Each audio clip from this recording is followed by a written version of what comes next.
Testing, it's the Jeff Sargent Show. I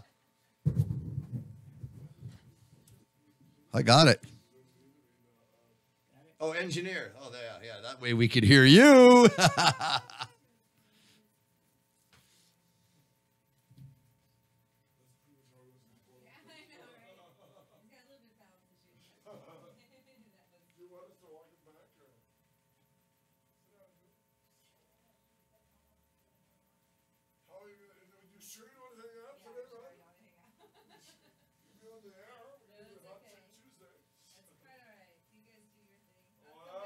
Oh, Rhonda, be our guest for our show. Will you sit here just to look pretty? No. Oh, please. Oh, please, Rhonda, sit right here. Join us for 5 minutes of the show, please. That's not Dan. Well, Dan made me come here. He's asking me embarrassing questions. Well, it's good. I think let's talk what you guys are talking. Let's talk about the movie theater days just for like 10 minutes. Oh, you came in afterward. You weren't there at the same time? Yes. No, that's Oh, but you guys still have some great stories from that job. Not really.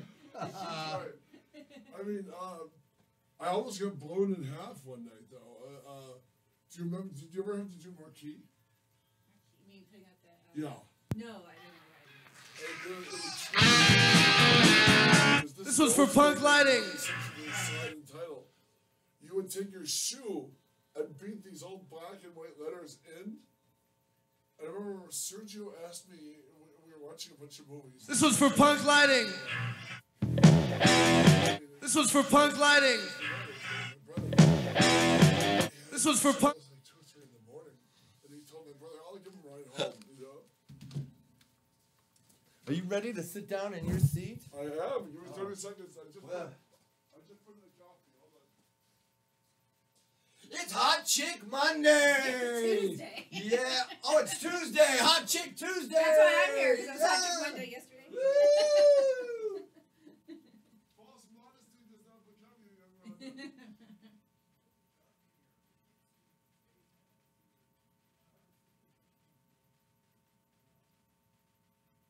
Hey, where the coffee? Now we can see Dan in the booth. He had the light off. Hi, Slappy! Honk, honk, honk, honk.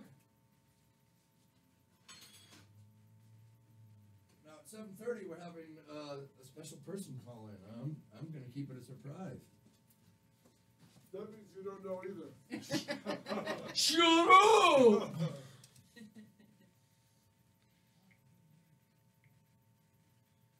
What, Daddy? He doesn't have headphones on. Oh, I've got to make my coffee too. Don't use my. Where's my coffee thing? There it is. Hey, Rhonda, do you want some coffee? No, thank you.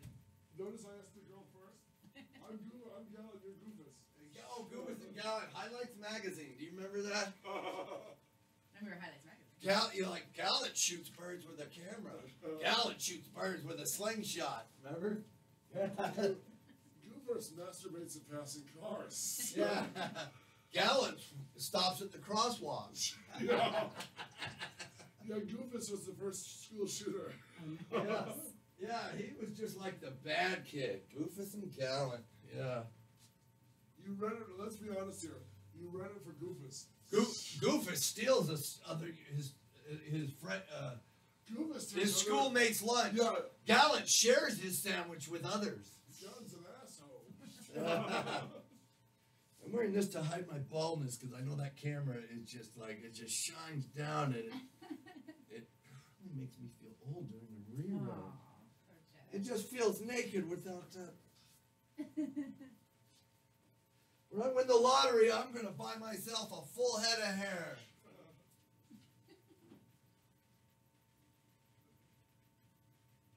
I win the lottery, I'm moving from Harrison Italians to cripple you. Nice. Has not been open yet. Has not been open yet. Let's see. Fuck no, that's the cheap shit. Should I pull this one open or? Hell yeah! Well, I pulled the pin on the screen. This is for bunk lighting. This is for punk lighting. all that water in this here coffee machine? It's my urine, Dutchie. You're drinking 100% American water. 100% American water. This is your Australian water, it is. I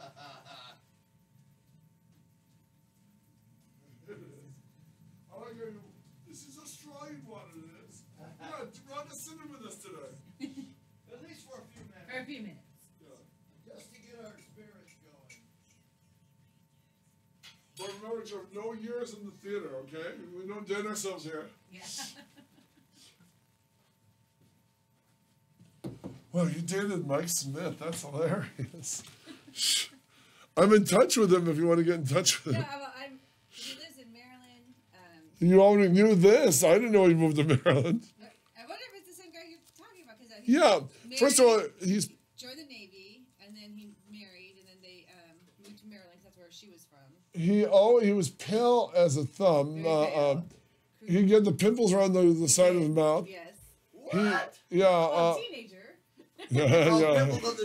Teenage. He always had pimples around Teenage his acne. he goes, his father was military, which is why he had the high and tight. His father died because when I met him, before I met him, because he died of diabetes, complications of diabetes. But then now he lives in. I think he's a fireman, and he adopted some children from Haiti. Are you serious? Yeah. Oh, that's a terrible idea. Oh man. Wow, that's a terrible idea. I never asked him when he told me he was taking his daughter to school. I just left it at that. You know what I mean? Because when he contacted me, I was shocked to hear from him, but I was shocked how he heard me. Maybe it was Maryland. He heard me on morning radio. Right, which could have been anything. Well, He has a real deep voice, like he was. Yeah, but he was a huge fan of Sid Vicious and punk rock. Yes. Yeah, and he tried cutting his name onto his hand with a razor blade. He showed me that. Yeah, I still have his Return of the Living Dead album because I was on the set of it. He loaned it to me. I forgot to return it. I'm keeping it. I met him at a punk rock party, like how they used to have the Chino parties and promoter parties, and all the bands would play, like, Witches and Tins or all those stupid 1980s bands. And that's how I met him. Wow, and he got you a job. Wow, that's funny. Jeez Louise, that is funny. But that was the only time I was with him during that duration. You missed nothing. No. Talk about football, man. Those real men talk about football, man. Look, I got the Tom Brady deflated football. I'm with Gallagher, the prop comic, this morning. That's what we need you on. Somebody was talking about him. I said, I will not bring him in here and he'll start smashing watermelons. Yeah. Football, I'm a football jock. You punk rockers suck, man. I'll fight anybody to prove it. You okay? Morning, Daddy boy. Football! This isn't hooked up to anything. What? He said this isn't hooked up to anything. Oh, it isn't? Hold on. Wow, like riding a bike. We unplugged it to see if you remembered how to do it. Okay, what happened? Is Rhonda's mic operational? Yeah, it is Let me now. press the button. Let me press the button. She's on mic number 4. There we go. Hi, Rhonda. Put the headphones on. Let me know if you... Help us, Rhonda. Save the show, Help me, Rhonda. Help me, Rhonda. She's never heard that before, by the way. Let me see. Say hello, Rhonda. Hello, Rhonda. Wow. That a girl. Yeah, it's a You know slice what? of Actually, life. here's what we can talk with you about. The return of Dan the Man. Can you talk about Dan's, what happened to Dan a little bit, or would that be too private? Up to you guys. What's up to Dan? Dan, you want to talk about where you've been? And I don't mind. yeah. About everything? See? Punk lighting. Not everything. Well, not on yet, smartass. Did you hear it? Yeah, I did. This is punk lighting. Okay. It seems bigger when you're watching it from the internet. I'm wearing flip-flops. But it's a real studio, isn't that Yeah, cool? yeah. No, everyone expects to meet in Dan Rupp's garage or Jeff's barn or Basement. something. I know, Yeah. Mark Maron's garage. Yeah. So when they come in and there's an actual station, they do get a little bit of a charge. That's That's why you can't value coming to a station enough, you know? Right, that's true. Because when everyone is expecting a cheesy experience, then they see it's a real place.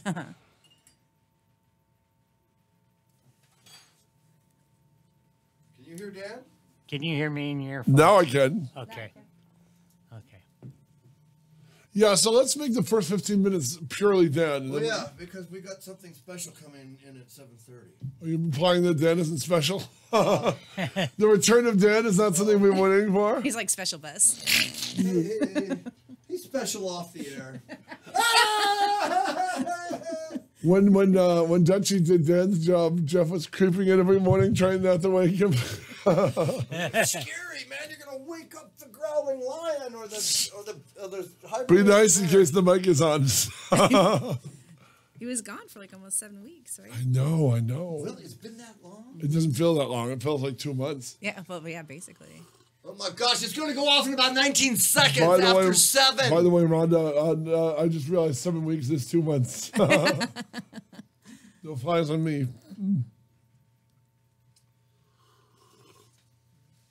Cheers, my good sir. No. Don't leave me hanging, baby. Cheers. Rhonda, last call for alcohol. You want some water or anything? Cheers, big ears. Oh, don't be a hero, baby.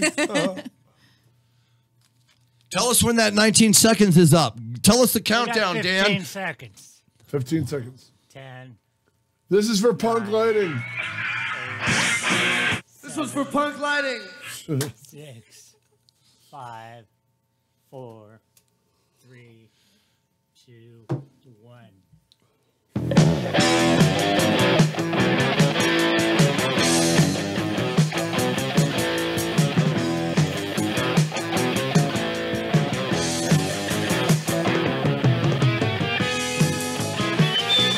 Wow, the perfect theme song music for the Jeff Sargent show. I'm feeling soupy sales in my spirit right now. Yeah. It's time for the Jeff Sargent show with your co-host Janky. There we go. And today's a very special morning. It's a very special morning. It's the return of Dan the Man. There's Dan in the control. Dan the Man Rob has returned. Dan is back after missing in action for 7 weeks. Is that right, Rhonda? Yeah, about. And we had We're the with the beautiful, lovely the Rhonda- most beautiful, lovely Rhonda The Rupp. better half of the Dan Rupp relationship. She's the one that Easier in holds. the eyes than Dan. More She, fun than Dan. she's the one that holds the whole ship together. She is the glue that keeps Dan running. She's the glue that keeps. She's the catalyst in the resin. It's Rhonda Rupp. the lovely charming Rhonda Rupp. The most beautiful smile, the prettiest woman in puppet land This is true. and reality. This is true. Thank you for making this a party. We're not Thank so you, y'all. lonely anymore. Rhonda's been trying to slither out of the studio for the last 20 minutes, and we failed to let her go. That's right. That's right. So, So, Rhonda, y'all, you're not leaving nowhere. by the way, of the two wonderful women in Dan's life, the other, of course, being Princess Leia, their dog. That's right. That dog is You, adorable. you got such a cute little dog. And he likes me, Pat. Unlike your dog. Well, my dog hates your guts. Oh, She's been trained to spot Victorian pedophiles. God. Wait, I get it. Pet-a-phile. A pet. That's right. You're There a you dog. A pet-a-phile. My dog's You're so been- funny. My dog starts growling, and I grab my shoes because they know Jeff is. I just reached my hand out to pet the dog, and then he wants to bite my finger. Well, it's an excellent judge of character. Excellent. Hey, Rhonda, what kind of dog is Princess Leia? She's like a wiener dog mixed with other things. I can't- Oh, well, we are so happy. Thank you so much for getting Dan the Man back on his feet. You know, Yeah. Dan, say something, Dan. people still don't think you're here, you moron. Speak. Yeah. I mean, I was quarantined. I wore a diaper and that hits two of your favorite Do you want to fetishes. plug your diaper? Would you like to plug your diaper sponsor? Is it I don't Huggies know. for Men or what? It's just Kaiser brand. Kaiser brand. Kaiser brand. That is the worst. Okay. swear. Are you wearing the That's my same worst jammy thing. pants that you're wearing now that our audience could describe that could unsee? Did they give you a tough male nurse to make it all the more embarrassing?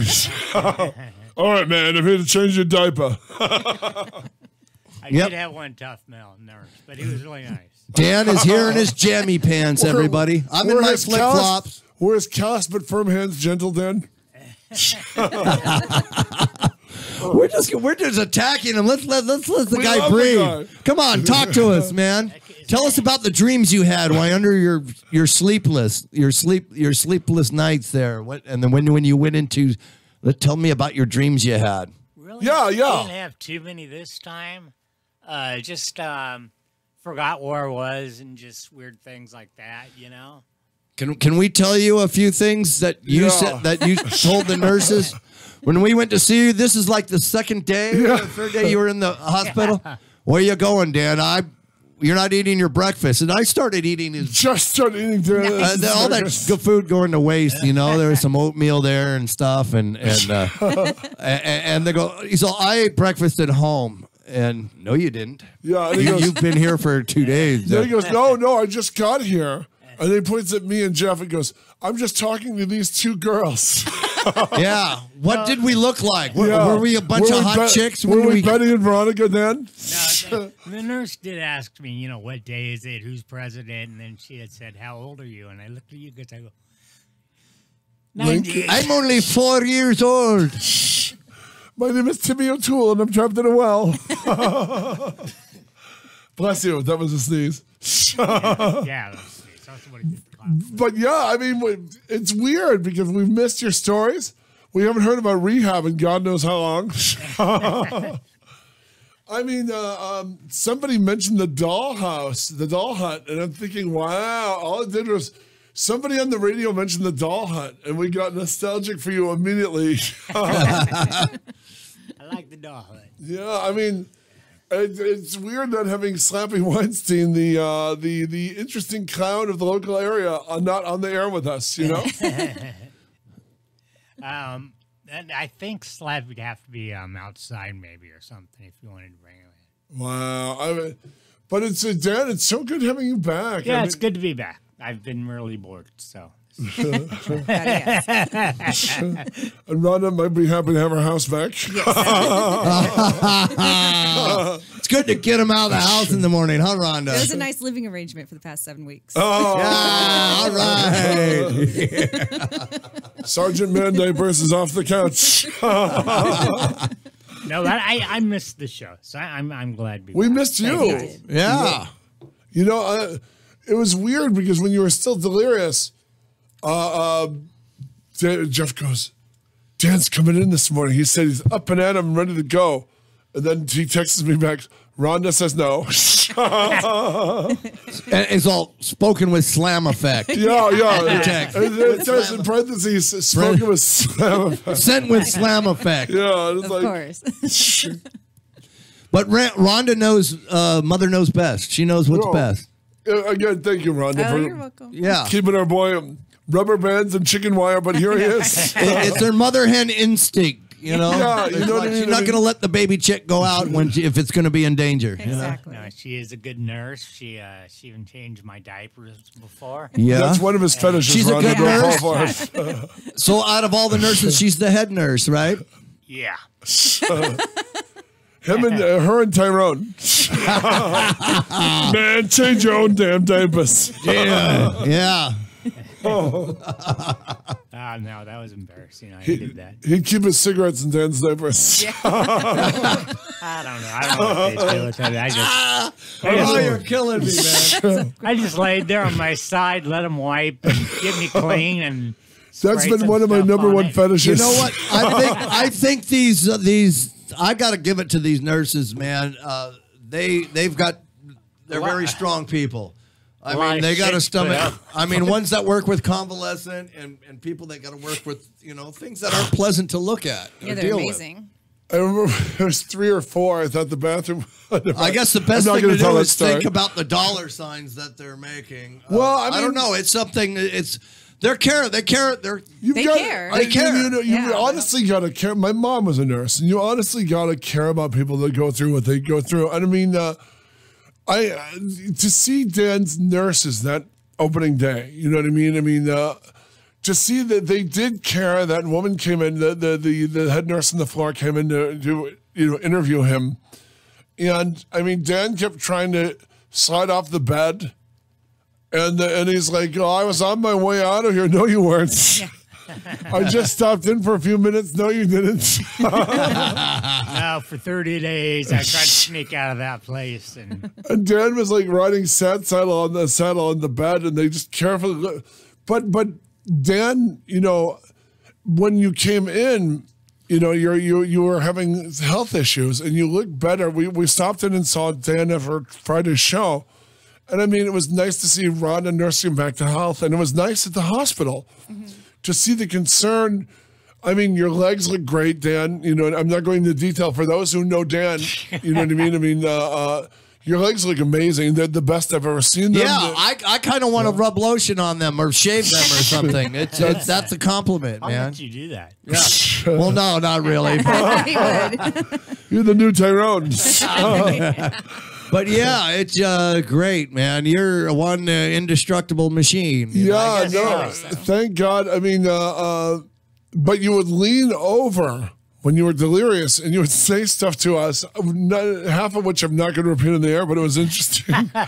It's amazing. Punk rock can kill you as well as keep you alive and bring you back to life. Punk rock can kill you, but Punk Rhonda will save you. I mean, it was amazing when we stopped in after Friday's show. By the way, we had fantastic guests on Friday. Jamie, Steve, and Mac. When was Sal on? Viva wants the show. We need Dan to help us find out. Was that a Friday when Sal showed up? Yeah, I believe it was. So we got to get that show for Viva. Okay. Viva was on. Yeah, Viva was on with Sal. No. She didn't come. Remember? No. I don't know. No. Viva was on. She was on set. What I mean is Viva was on our Facebook page. Yes. And she was commenting on it because we mentioned Michelle Arthur was in the magazine. No, Viva hasn't come in yet. Sal came in. Sal was terrific. You know what I mean? I mean, but Friday's show, we had Jamie, Mac, and Steve, and they were amazing. Did the YouTube channel show that air? Did we post it? Because I haven't seen it posted yet. So we need to post both of those. Yeah. If you could help us find the last 2 Fridays, we'll figure out the. But don't put the poor guy to work too hard. I mean, you know what I mean. I mean, let him get his. No, we are going to get that. We got to get this for our guests. That's our job. Dan is of course. But Dan is the mule pulling the wagon, and you're whipping the mule as soon as it's got off the ox cart. Well, that's right. Okay, we got to get Run, those. mule. I could call Jimmy Shaw right now and have him help.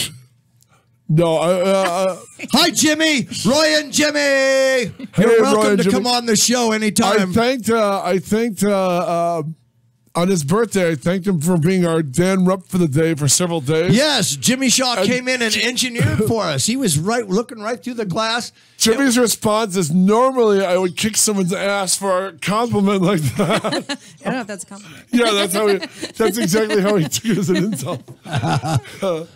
Yeah, Jimmy Shaw is a good guy. He knows what he's doing. Oh, he could control. He turned our show. He helped us out the first week we were gone because I was just terrified trying to get, make sure we got on the air. And Jimmy did it from his house. Yeah, that's how lazy He got us on the air from home. So he's even lazier than you, Dan. He did it from home. He did it, yeah. In a male diaper. So if we can, after the show, let's try to search for those missing episodes. If we can take a minute and you feel like it, let's put it that way. He will. So Rhonda some Rupp. people label them, some people don't. So I'll have to look. Again, we're not going to... Rhonda, tell us for yourself. You're a Montclair girl? Where were you born? Well, I was actually born in Chicago, Illinois. Oh, my God, she's a Chicago girl. Wow, no wonder she's so tough. Yeah, right. You grew up in Chicago? No, we moved out here when I was quite younger, but we moved to this area in 1983, 84, and then went to Montclair High School. Wow, Montclair High School. Was that scary? No, I loved Montclair. I did. Wow. Did you know Alan Kalachi when you were at Montclair? Wow. 84. That's when I started gaining popularity in the Inland Empire. I still don't believe that.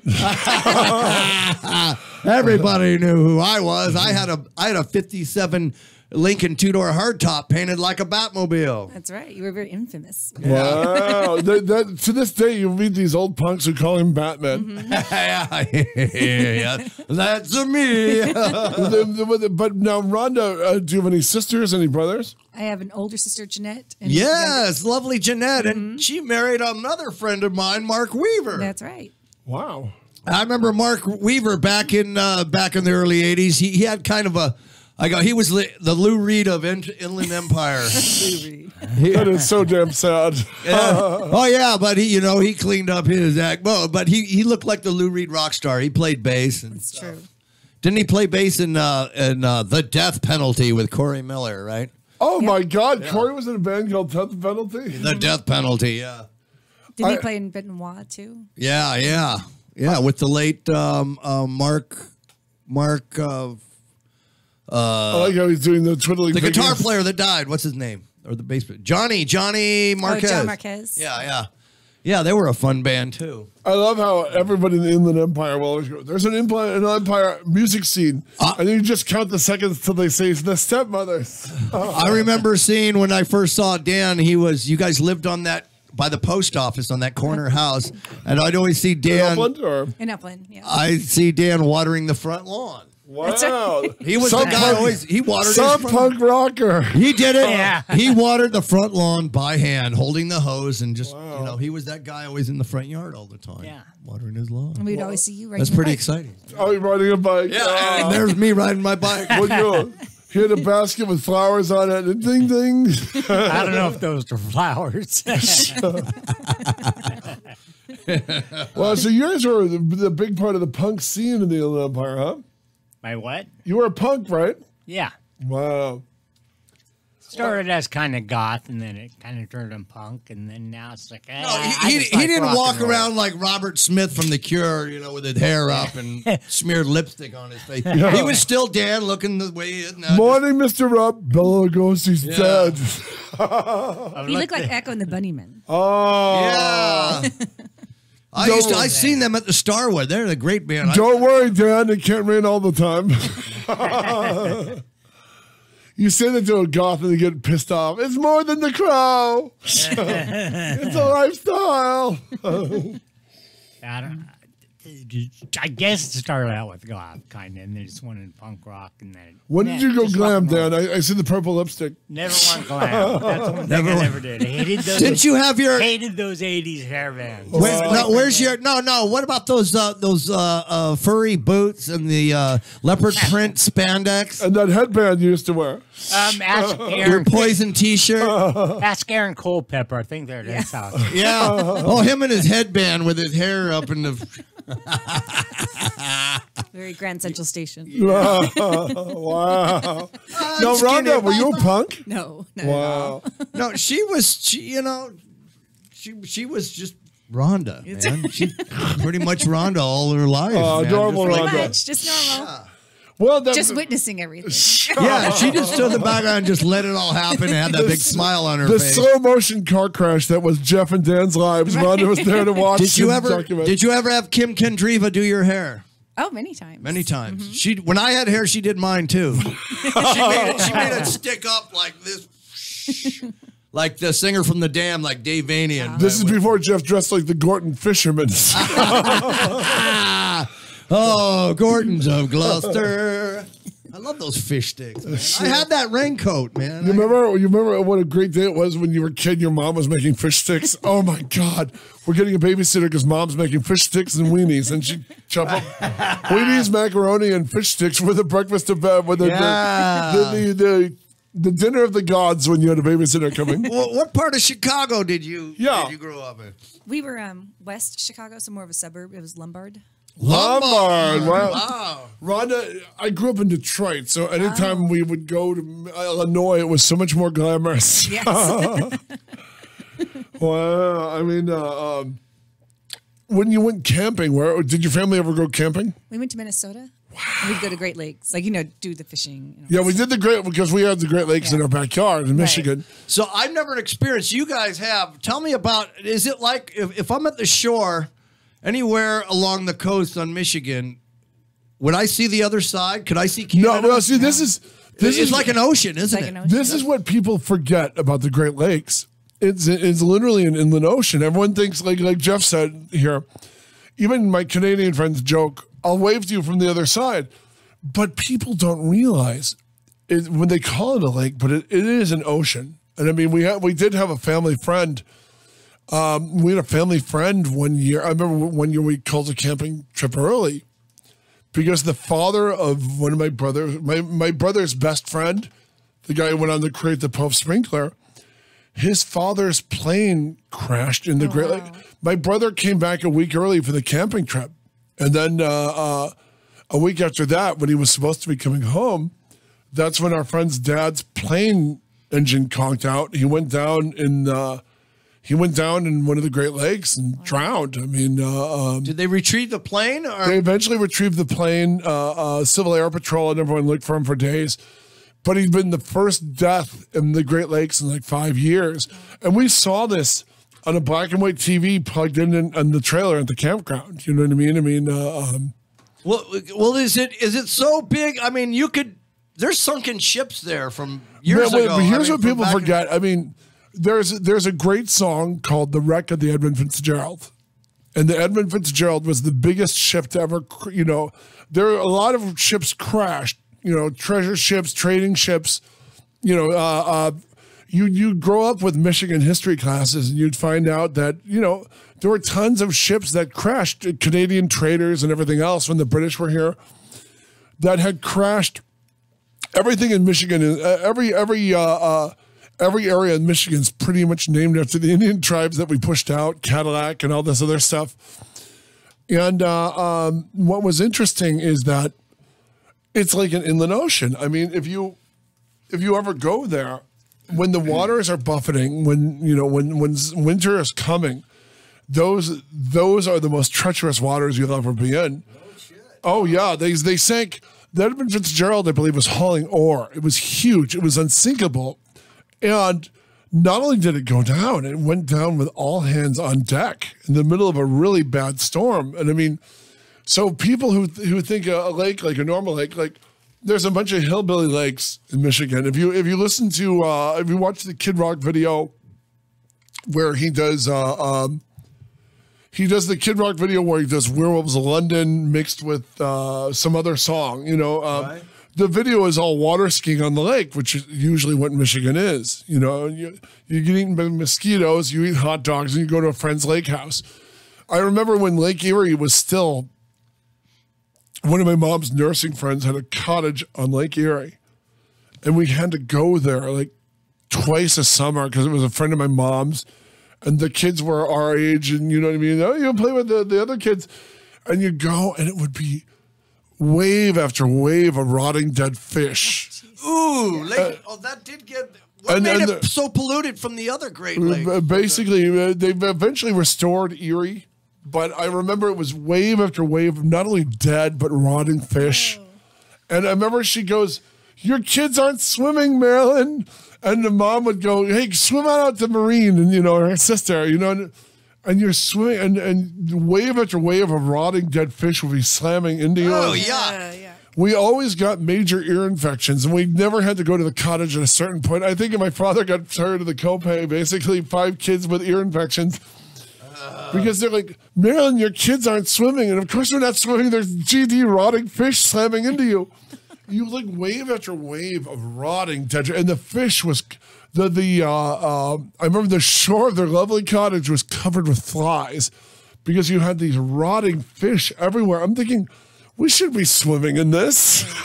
When did the break finally recover? Did it ever? Well, I think in the 80s they finally in the later 80s they finally got serious about restoring it. You know what I mean? I mean, but it was just for the longest time everything in Michigan would just fall apart. You know what I mean? I mean, you had PCC in the meats, you had serial killers. It's like a long. Is that the part that looks like the wolf head shape of the Lake Erie? Yeah, Lake Superior. That's Lake Superior is the one you're thinking. So Lake Superior has the steelhead. I remember.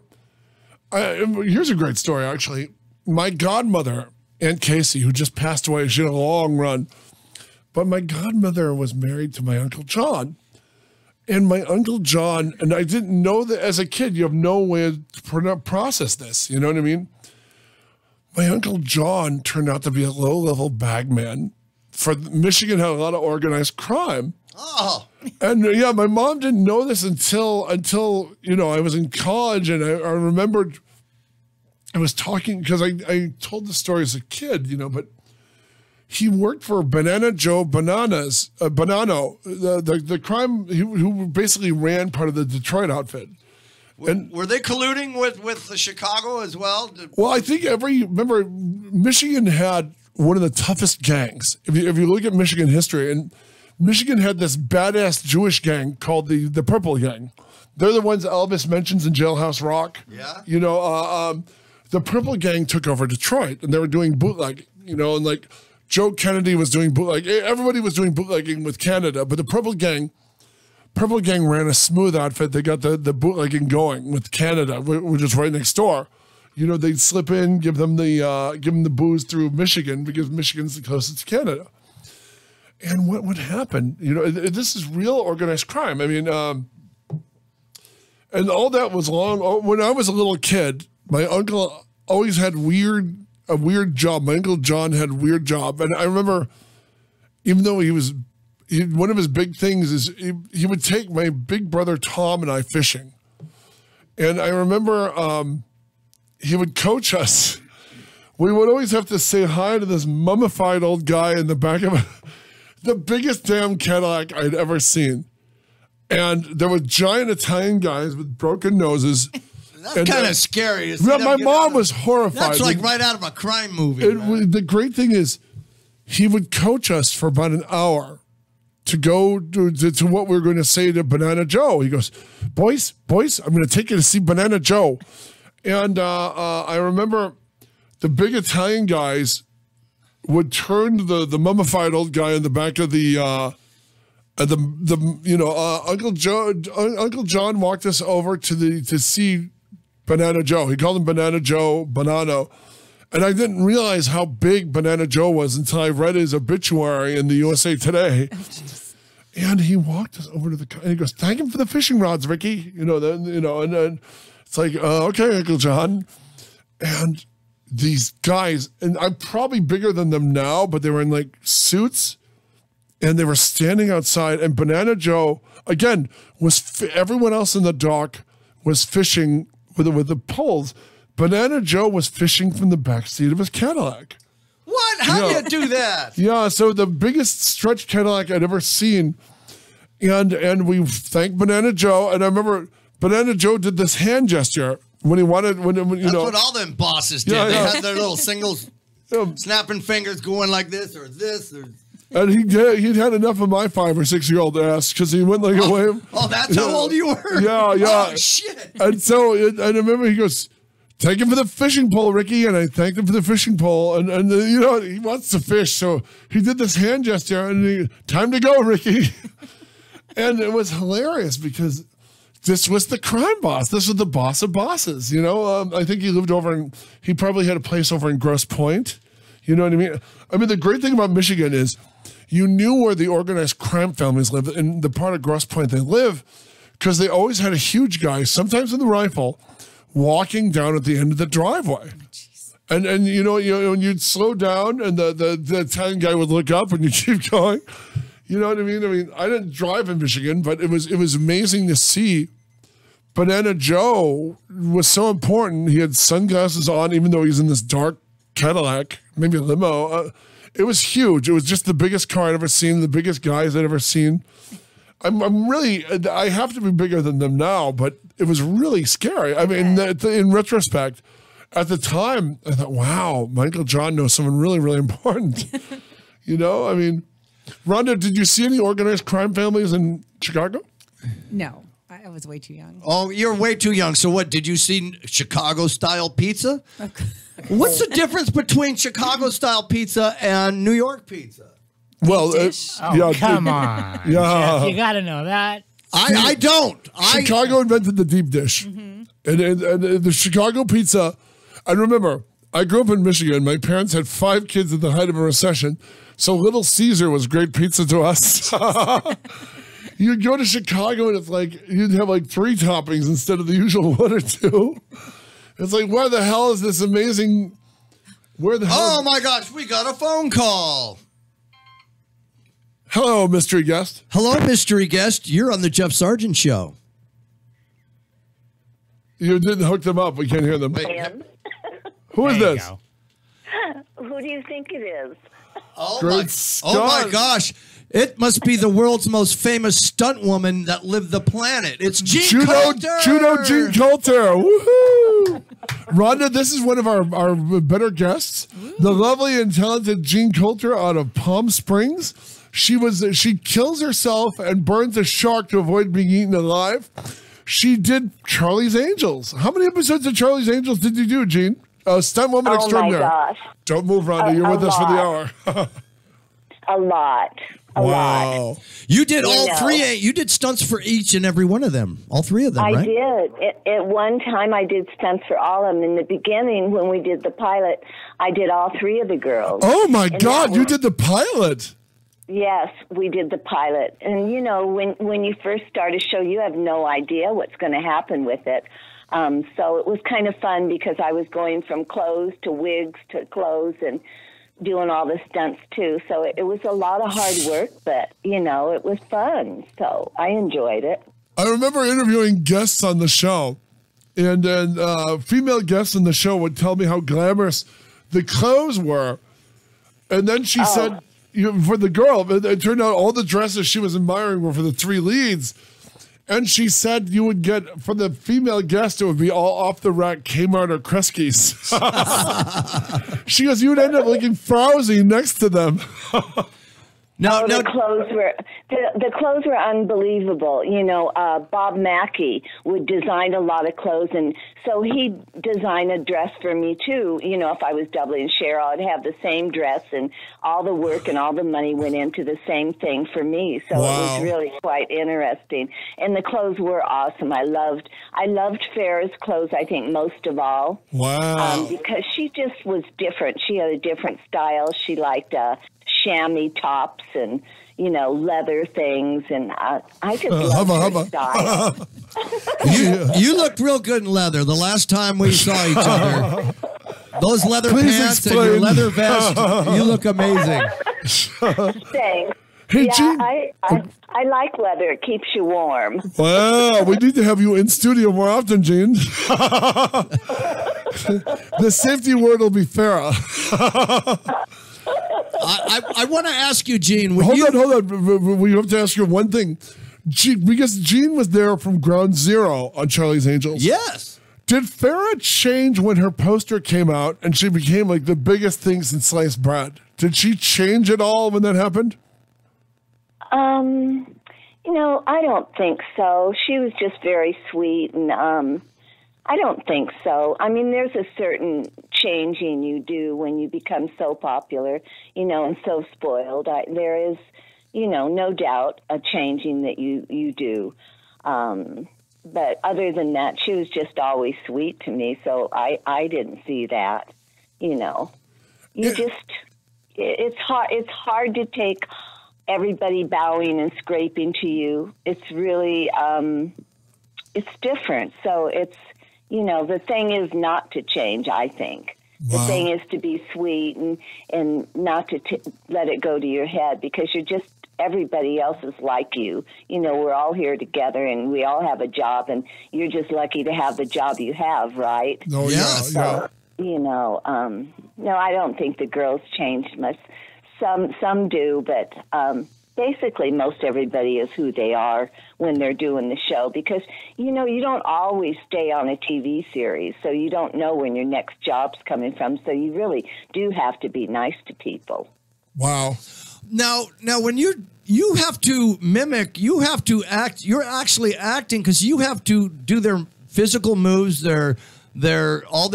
you have to be that person, right? I mean, you have to go there walk in their likeness. You have to do their walks. Everybody's different. Yes, everyone's different, and the trick is to see how they walk, how they hold their hands, and how they hold their head, so that you can really look just like them, and that's what I was good at doing. They used to film me from the side of my face to double Cheryl. I was so close to her. Wow. So, Yeah. Wow. It worked out good. In fact, sometimes when she was sick, I would just take her place, and I'd have to do her lines and everything. Of course, they'd, not use my voice, but just so my face was moving. So that worked out good for the film company. Hey, now, did you work since you mentioned Cheryl, you were there for the run of the show. You were there all the way to Tanya Roberts, right? Yes. I was there for all the girls. I worked with all the girls that were on the show. So even though I wasn't on the show all year round, I did other shows, I'd still come back to Charlie's and be able to do one of the girls. So it was fun, to meet all of them, because they all had a different personality. So it was interesting. Jean, did you have a favorite? Was there a favorite of Charlie's Angels for you? I guess Cheryl was closest to me. In terms of personality and stuff? Yes. We just had a closeness. More than the other girls. The other girls were really busy, but Cheryl always had time. So wow. I think, and when I did this one stunt where I jumped out of this car and it was going way too fast and we got hurt, Cheryl was right there holding me, and she was really sweet. So yeah, I think that we had a certain closeness that I didn't have with all the other girls. But all the other girls were nice to me, too, so I can't say anything like that. Kate Jackson was dynamite. Jacqueline Smith was just so sweet and just, beautiful. I mean, just really gorgeous.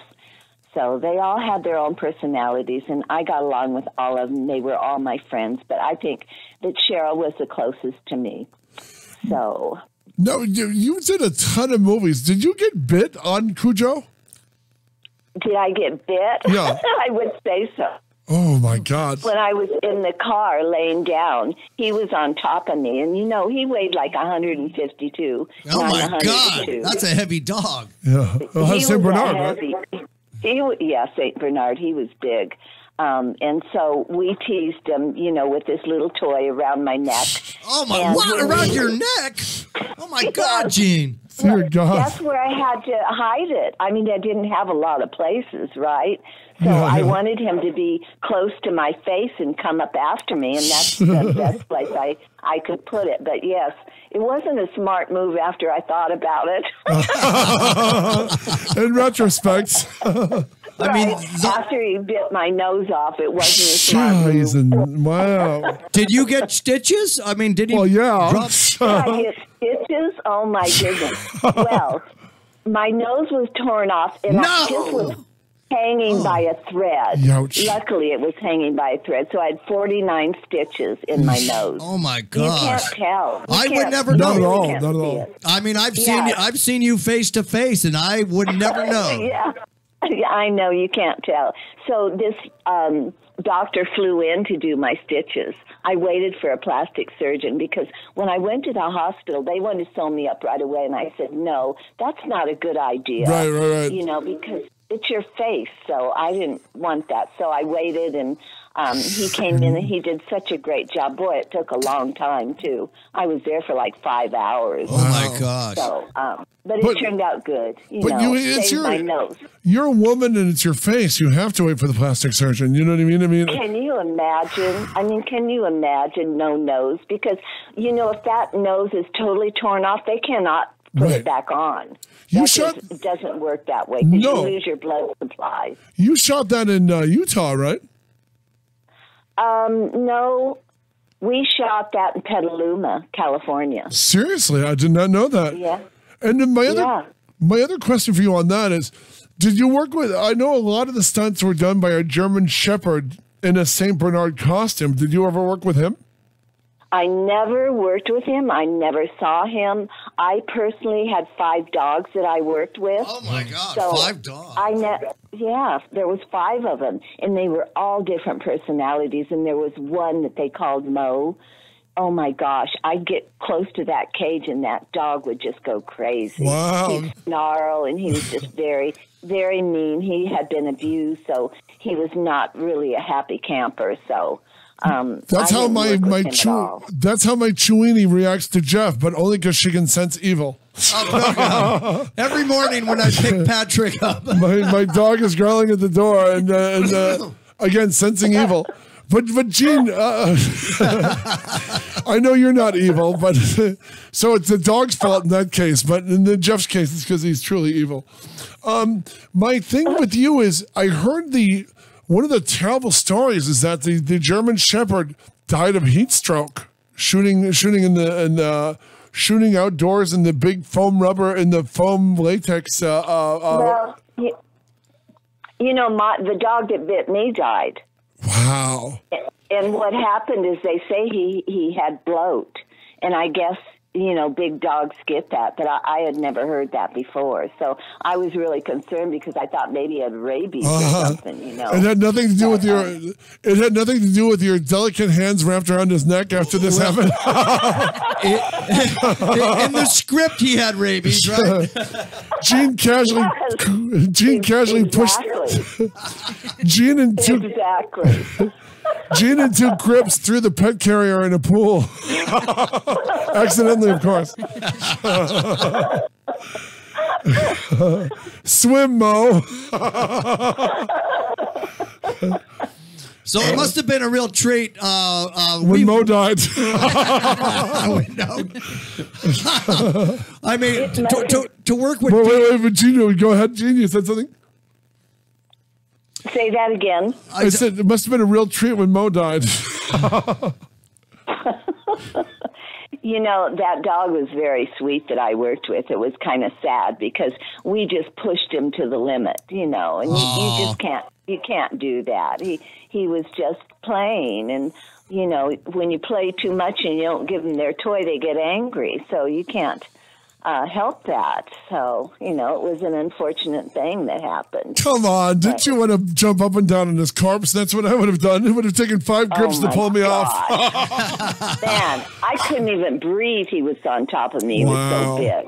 And then he started clawing my chest because he couldn't get the toy. Oh, my God, Gene. That really did it. Yeah. I think Mo the St. Bernard was an a-hole. I think we can safely say. And you're not wearing any. This is one thing about you. You're wearing Dee Wallace's outfit, which is next to nothing, Did Dee Wallace, how close did Dee Wallace get to the dogs before they had to put you, the stunt woman in? Great question.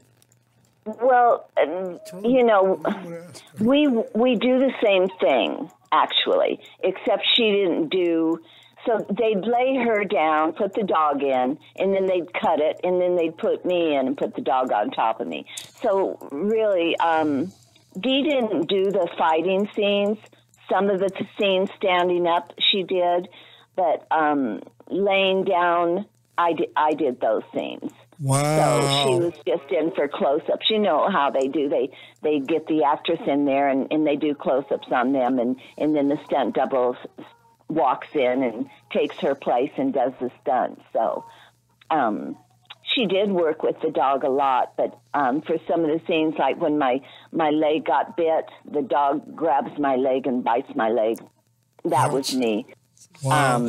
But they don't want to injure their stars because they have to finish the movie. Right. And then Dee Wallace needs her nose to finish the film. I mean, you're not wearing any padding, you're just basically just wearing the same clothes as Dee Wallace, right? I mean. Yes. Yeah, I had no padding. I had nothing on my chest or anything. So a lot of stunts are that way for me. A lot of the stunts, I wear hardly anything. They gave me a job jumping out of a car and going down an embankment. I had nothing but shorts on and a sleeveless spaghetti strap top. So, oh my God, that is a true badass. I'll tell you that. Yeah, that is. Gene, that is truly impressive. I don't know whether it's a badass or not much brains.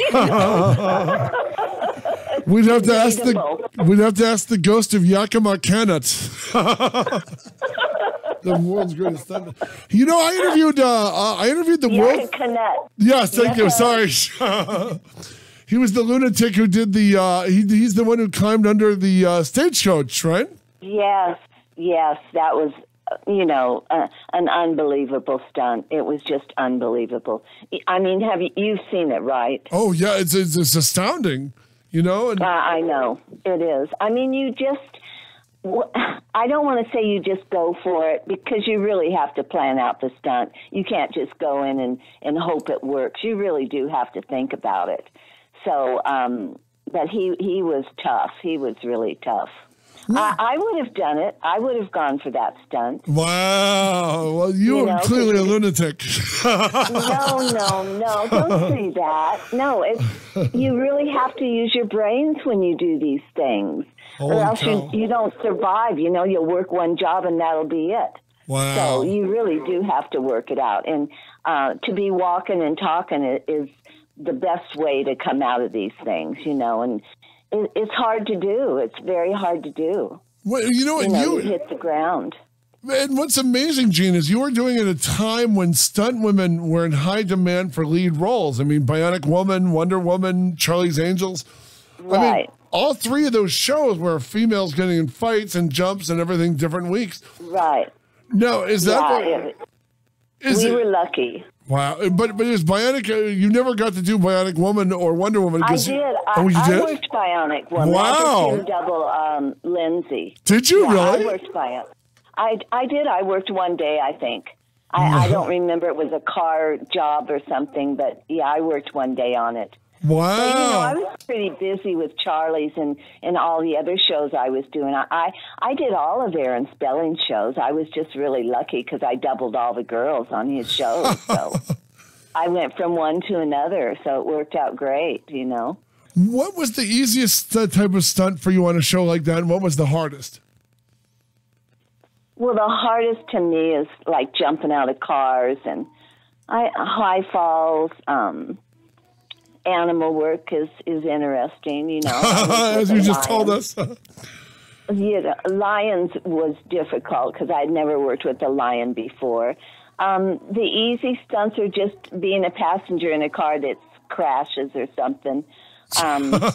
That's your idea of an easy stunt. Now, speaking of lions, let her finish. Go on. Yes.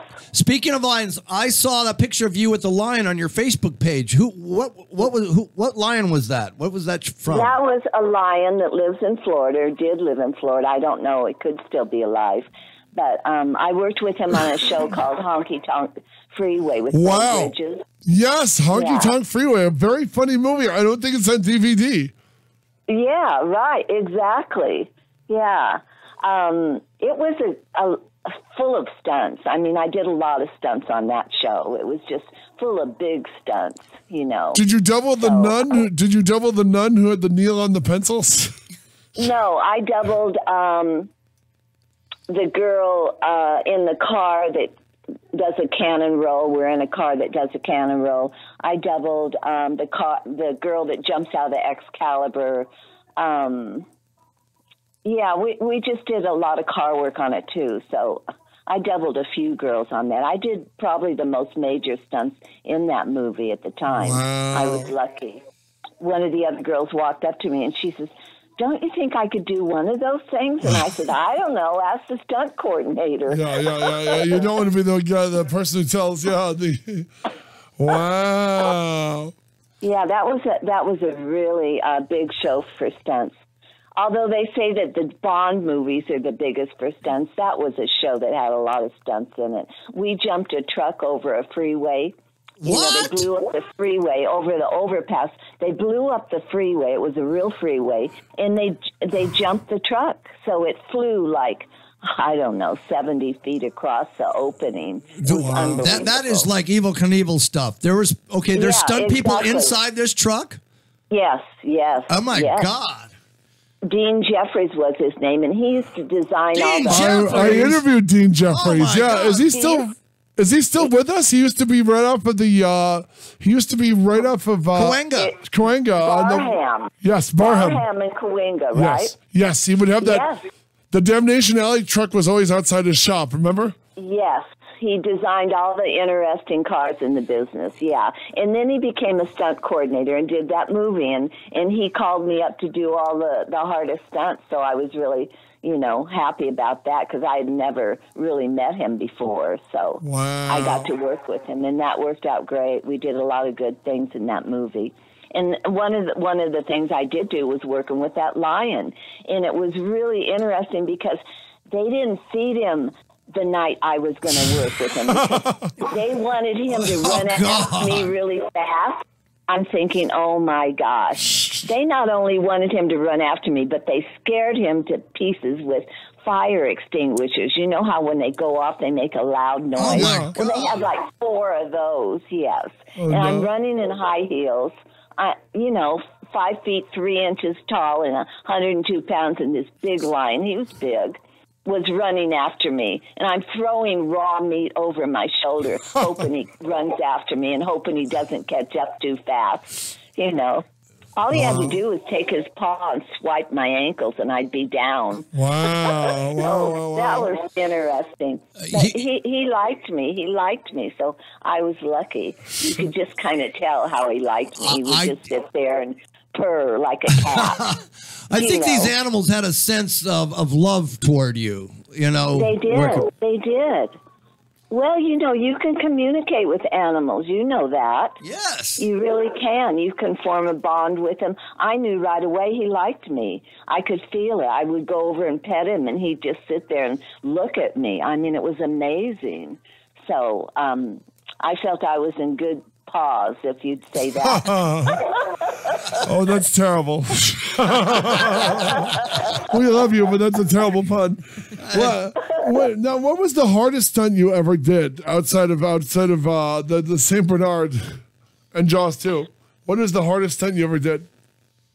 Well, one of the trickiest stunts, I guess, was in a little teeny boat, and I was with 2 of the stunt guys, and I had to climb over the stunt guys. I'm in a little skimpy outfit, short shorts and sleeveless We're top. going to need to see pictures. And climb onto this ladder from a helicopter. And the helicopter is hovering over us. The wind is blowing. The boat's almost tipping over. And I had to climb up on this guy and grab on the ladder.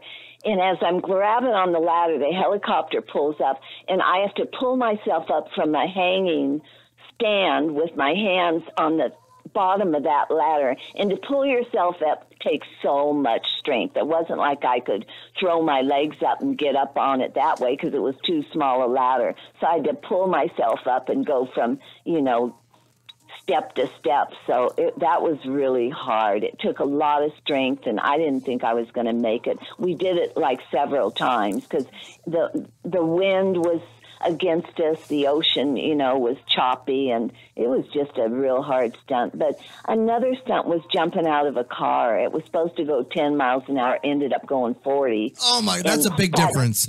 Yeah, it had suicide doors on it, so every time I tried to open the door to get out of the car, it'd slam back on me. Oh, no. But we made it. Yeah, we made it out of the car, but, I had a concussion because we were just going way too fast. And it was on an airplane runway, so the surface was very hard. So my head didn't take it too well. My and God, I had no pads. My no. clothes were skin tight. I had no pads. Wow. So, yeah, that was one of them that was a jewel of a stunt. Wow.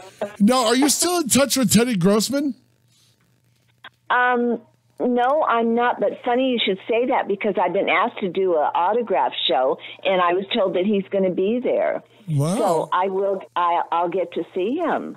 So that'll be interesting. There's a big Florida shark thing coming up. Are you going to do it? I hope. Mm-hmm. I mean, a lot of people have called, so I hope. Yeah, make sure you do because you're Jaws 2. You're Jaws 2's most memorable victim. You've got the most time with the shark than anyone else in the movie, including Roy Scheider. So you might as well, you know what I mean? I mean, it'd be fun, I know it would be fun. Yeah, I'm hoping to get that call.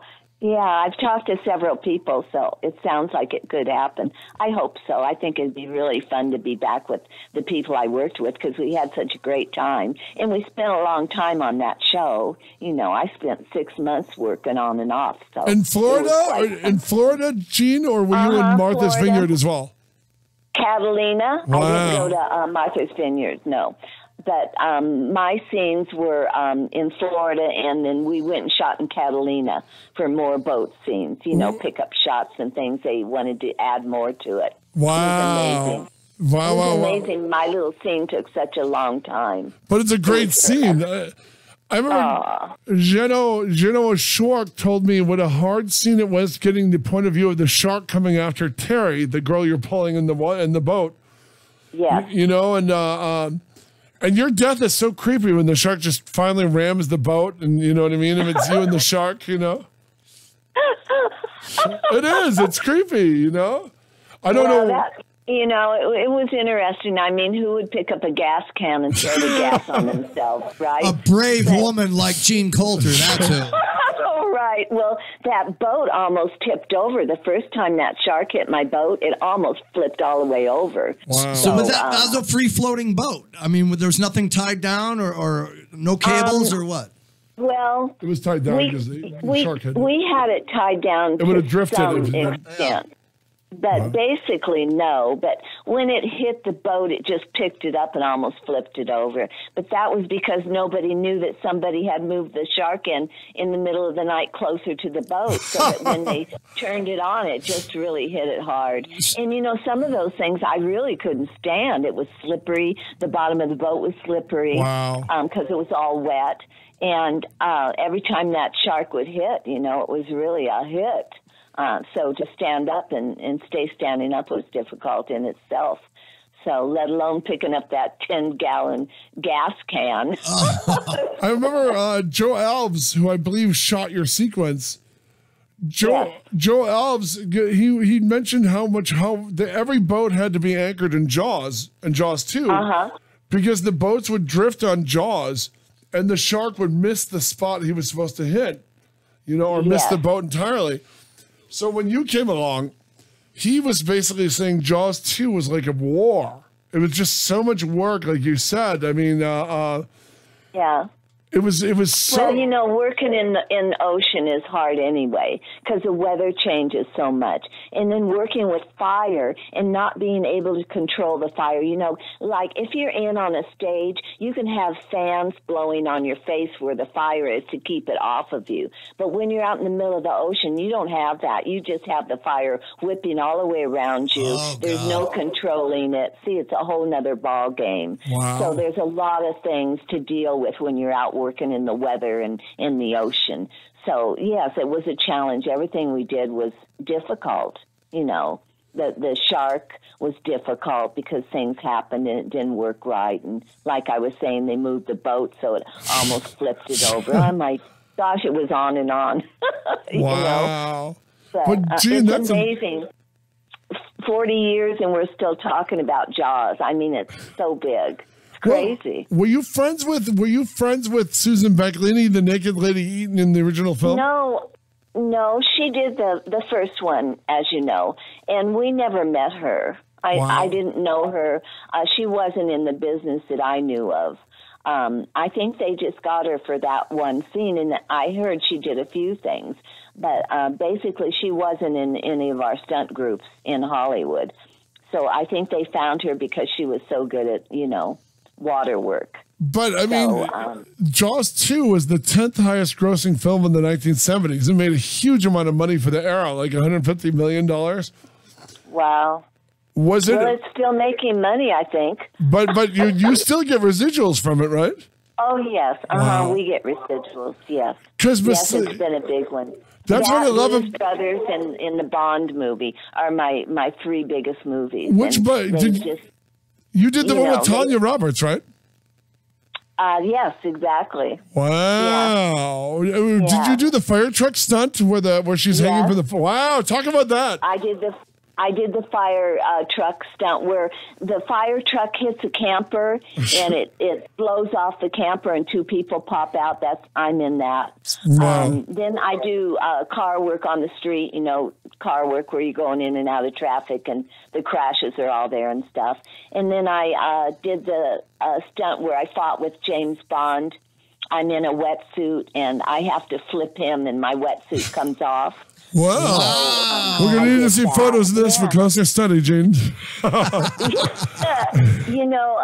so lucky to have worked on that show because when you think about it, they always use people out of country. They don't use, I don't know if I'm one of the few girls that ever worked on the Bond movies from the United States. I think I am.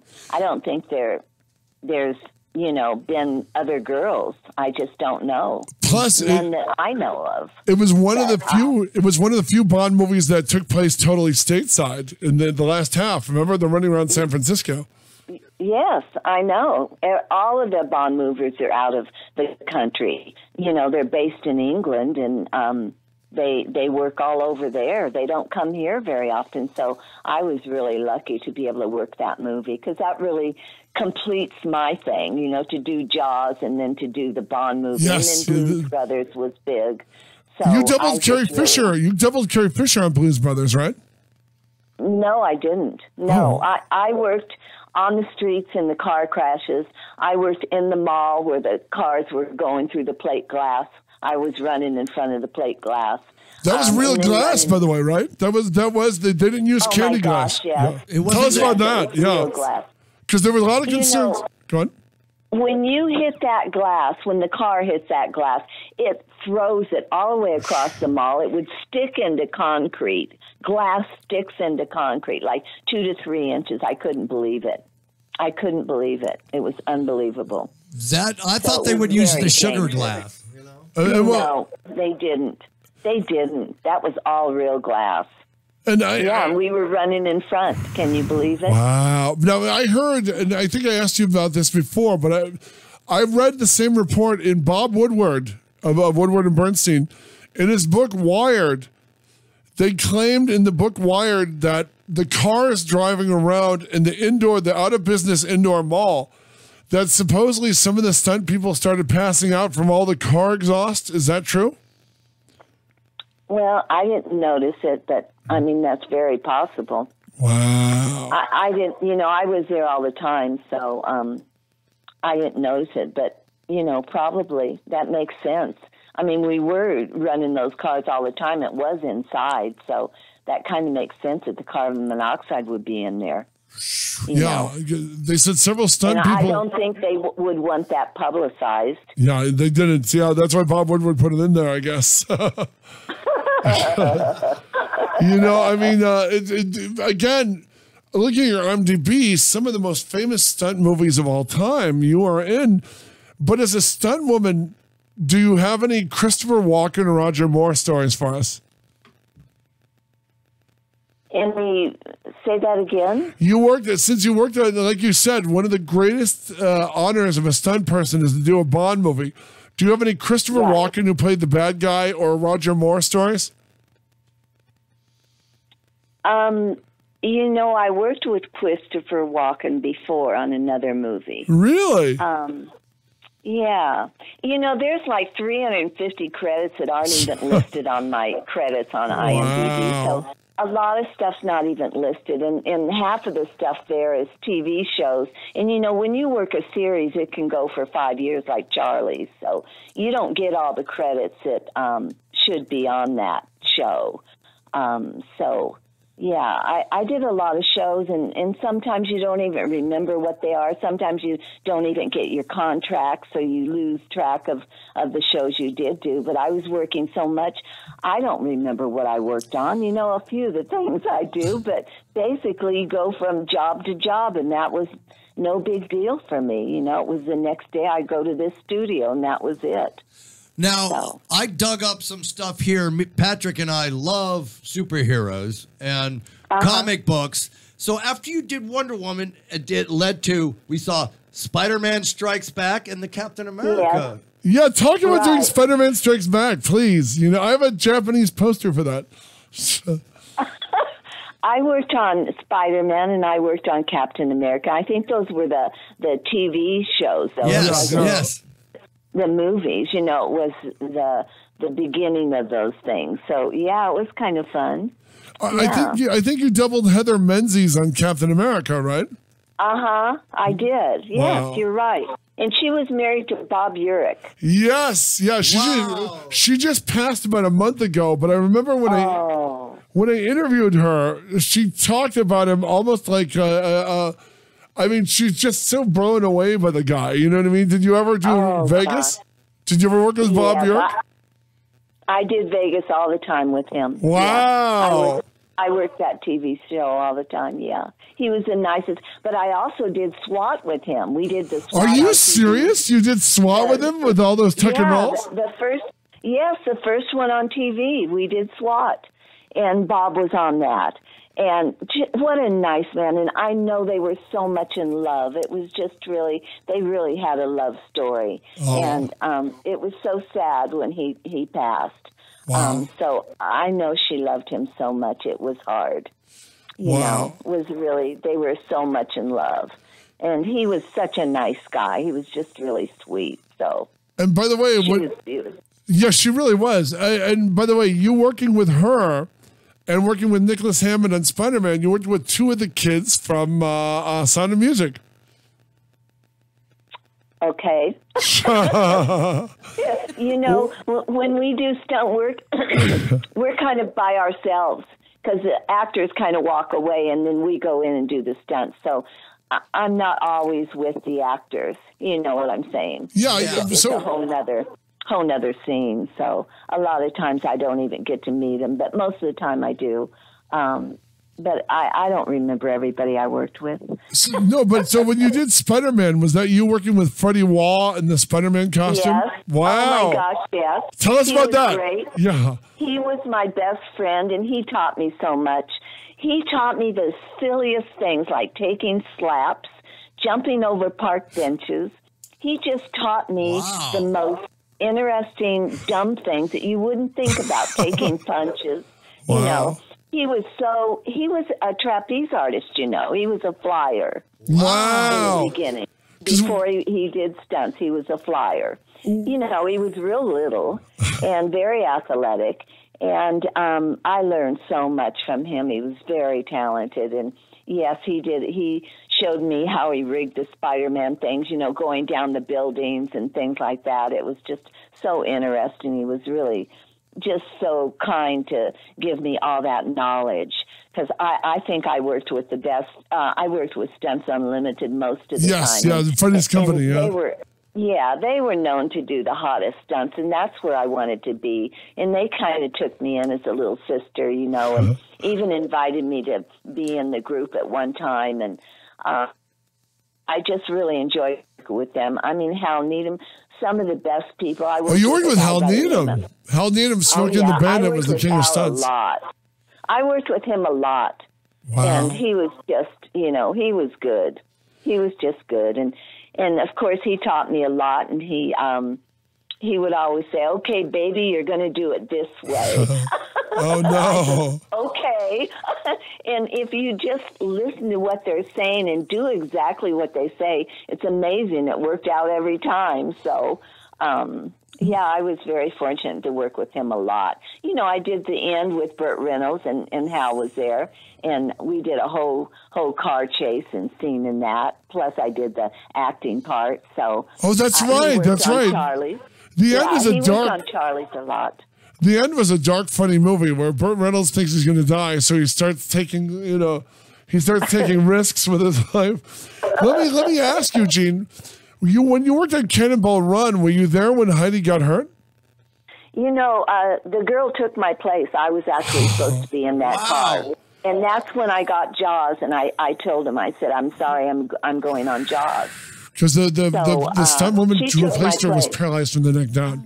Yes, but you know, she wasn't wearing a stunt belt from what I was told, and I got the call first of all because one of the camera guys was killed, and at the time I had a camera car company in the business. and I thought maybe it was one of my guys, so I was kind of nervous about that. But then I heard that she was paralyzed, and it was really terrible. Oh, no. Yeah. Because, but thank God you took Jaws too. You know what I mean? I mean, wow. Yeah, exactly. I mean, it's funny how things work out in life. You know, you're just not meant to be there at that time. So I was fortunate. But, you know, a lot of things are variable in that, too. I wouldn't have gone in that car without wearing a seatbelt when you're going head on to other cars. That makes no sense, yeah. Wow. So she wasn't really, she was a brand new stunt girl to the business. So I just don't think she had the knowledge. You know what I'm saying? Right. No, I do. You know, I mean, have you ever broken bones? I know you had your poor nose, but have you ever... You know, actually, for all the stunts I did, I only broke my back in one time. I only broke my back. The most vital part of your body. I only broke my back. I only broke my back. Oh, my God, Gene. Oh, stop. My God, that is the best humble brag. That is the best humble brag we've ever... I only broke my back in 7 places. Nothing, just breaking my back. What the hell happened, Gene? But you know, when you think about it, all the stunts I did, I haven't broken my legs or my arms or my hands. You made up for it with your back. But my back, yeah, it's okay. What show did you break your back on? I was working on Airport 77, and I went out with Dar Robinson, and we were doing high falls, and I went up 35 feet, and they had a little teeny airbag. It was like 5 feet by, oh my gosh, that's... feet. It was very small. It was a very small airbag. It was very hard. Well, come to find out, I hit the airbag flat on my back, but the problem was the airbag didn't give. There was no air that flew out of it. They overfilled it. Wow, so it was tight. Exactly. They filled it too hard for my weight because I only weighed 100. And the guys are 200 pounds. So they had no thought in, letting the airbag open so, I wouldn't hit it. It was like hitting concrete. It really was. I was about to say, it must have been like a little landing on cement, Yeah, I broke it 2 places, 3 places on top, 4 places on the bottom. Ouch. So it was the whipping that broke it. It wasn't just that I hit flat on my back. It was the whip that broke my vertebrae. So, but they healed back fine. You are so man. Yeah, they healed back fine.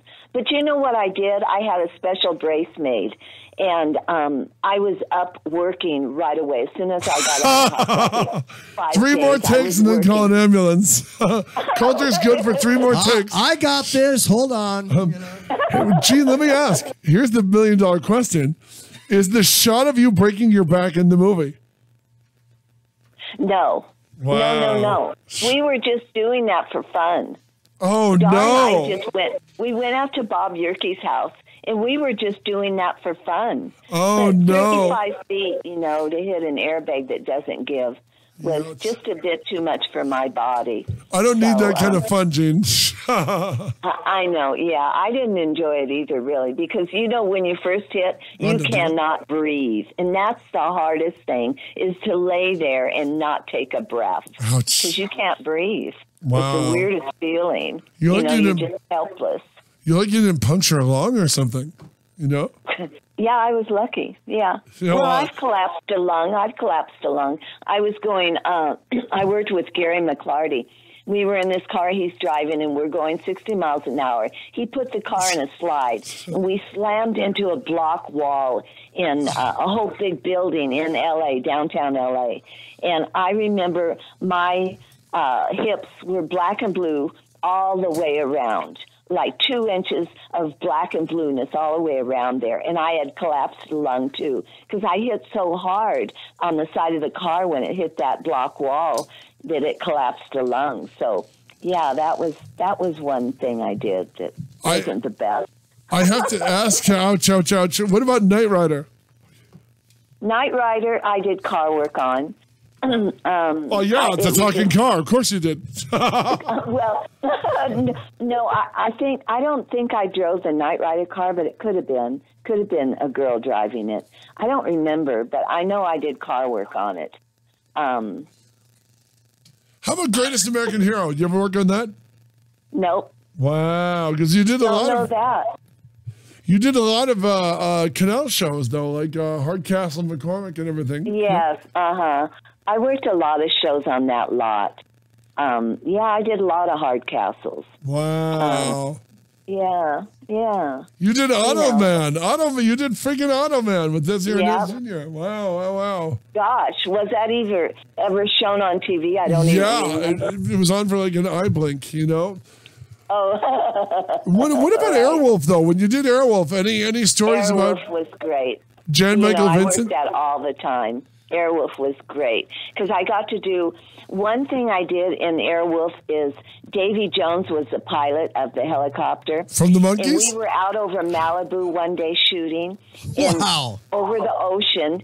And he turned that copter upside down. He said, Gene, I want you to stick your head out the window and tell me if you hear those blades cracking. Because if you do, I'll have to Oh put my it down." God! What a frightening thing! And you can't jump to safety if you're falling in a helicopter upside down because you'll jump right into the blades.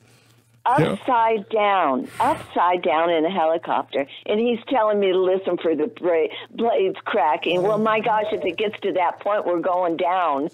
And right below us were big whales. I could see the whales in Malibu, in the ocean. It was unbelievable. Yeah. I mean, I've had so many cool experiences. I mean, I don't know of any girl that's gone upside down in a helicopter. You know?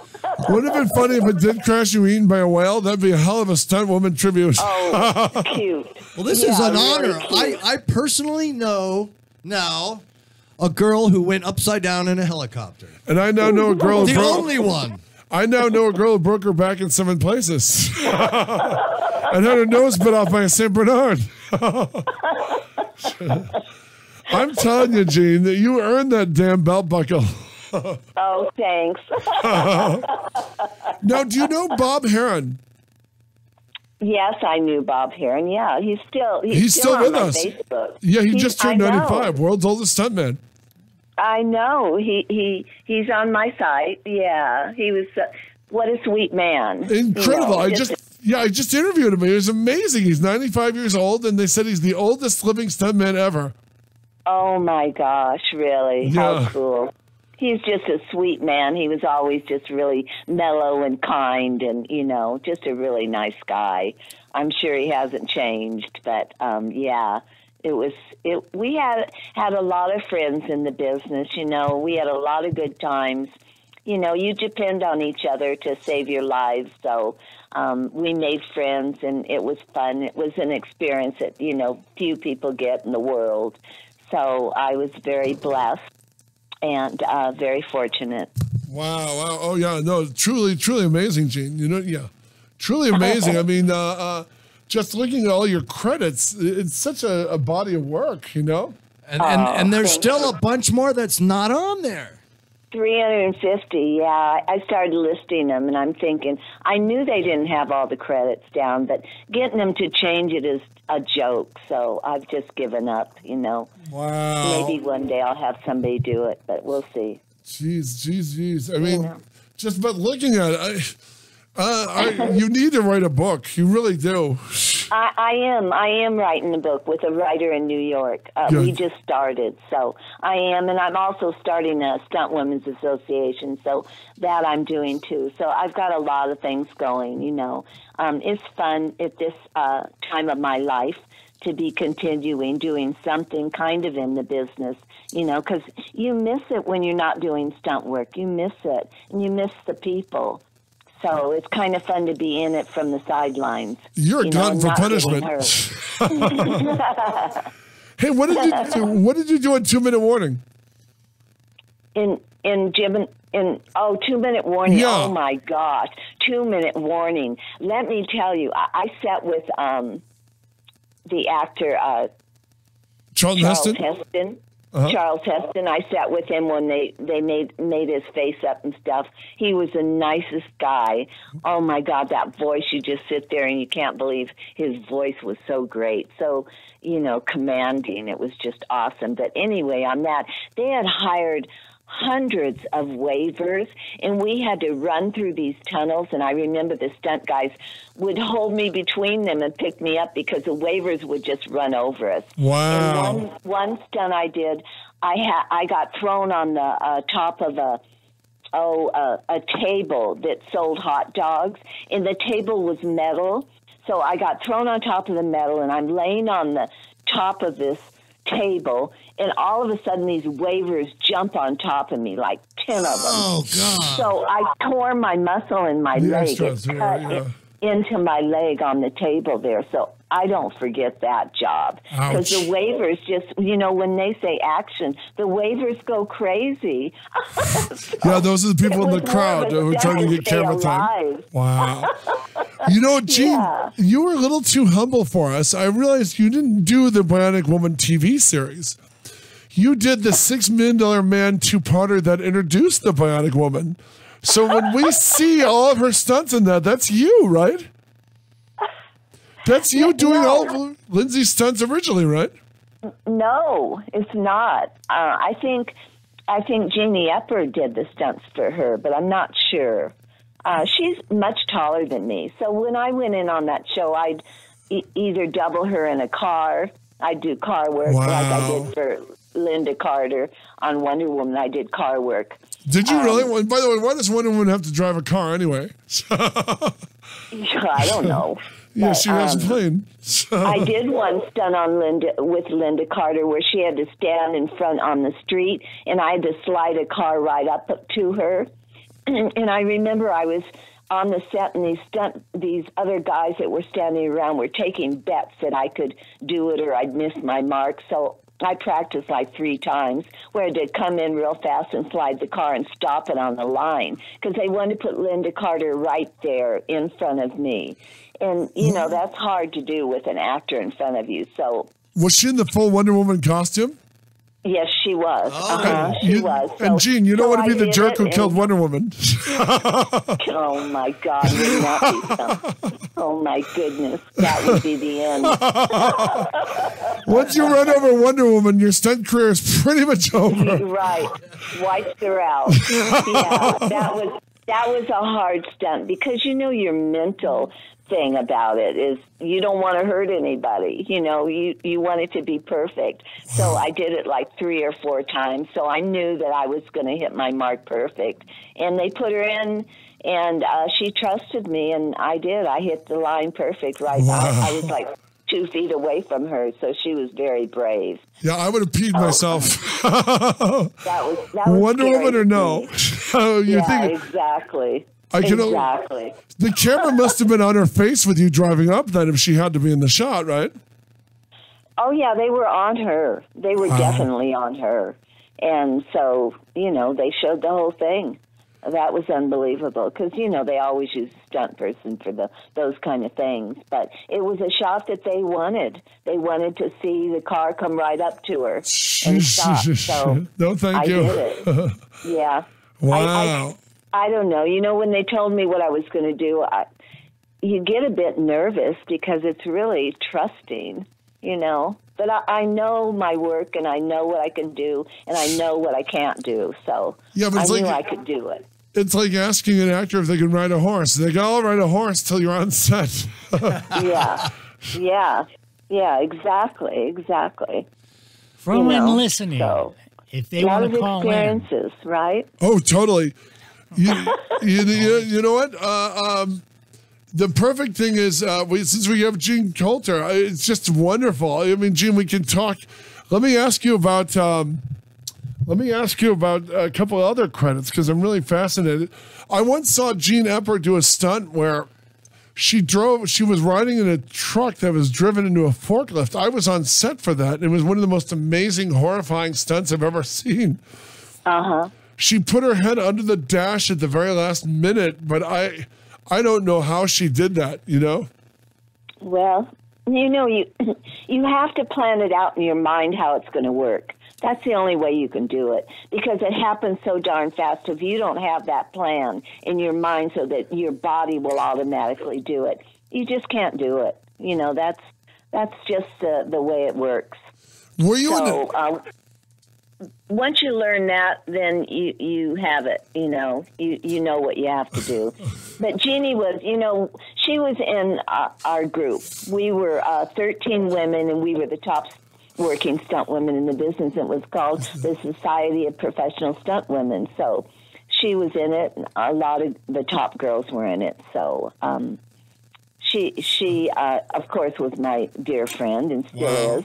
Wow. And her whole family, are stunt people, and her brothers and everybody. So wow. Yeah, that's right. Gary Epper and all those guys. You know what I mean? Yeah. Gary, Andy, Tony.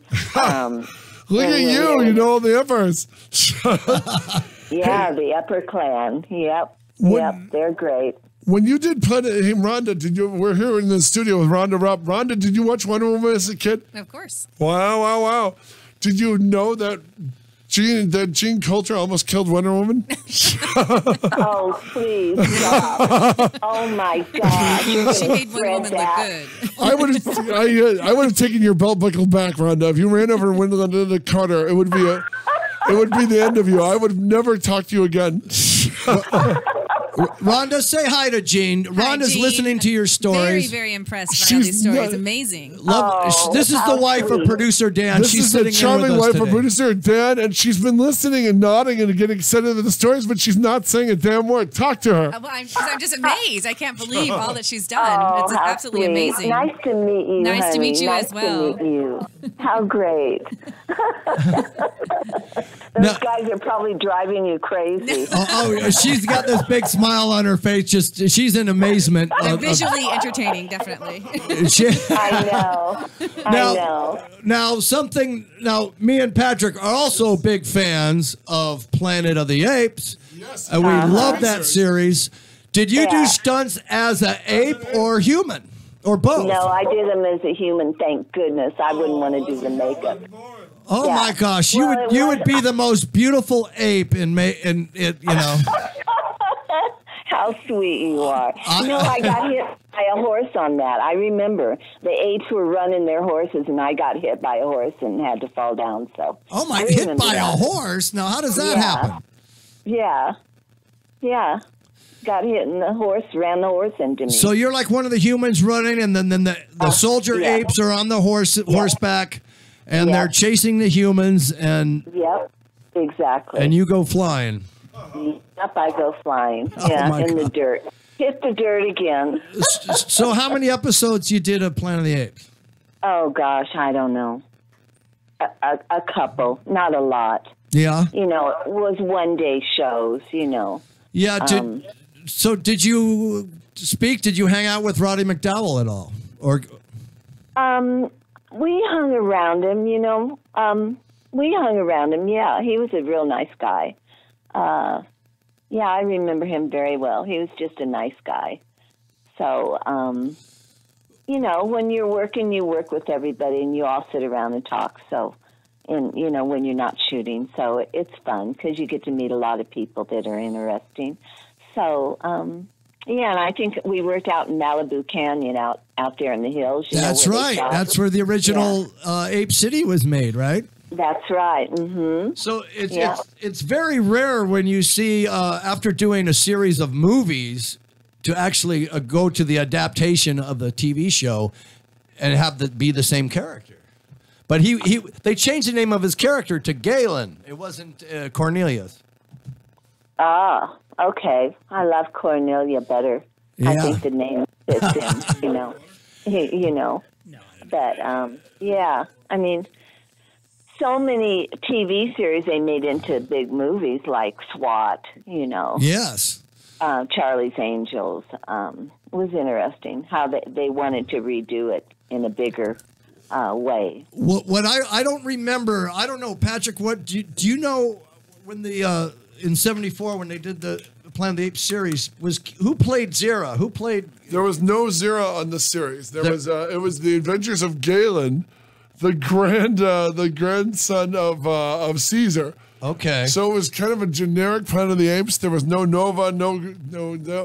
It was just they ride from town to town, run into different people, but there was no female lead on a regular basis. Oh, okay. Because I don't remember that. I just remember Galen, and and Roddy McDowell, because I knew his voice. That was a hard show. That was a hard show out there because, in the summertime and springtime out there in that canyon, it gets hotter than heck. Oh, and wow. when you're in those outfits, with the wigs and the hats and all the stuff they had to wear, my gosh. Wow. Yeah.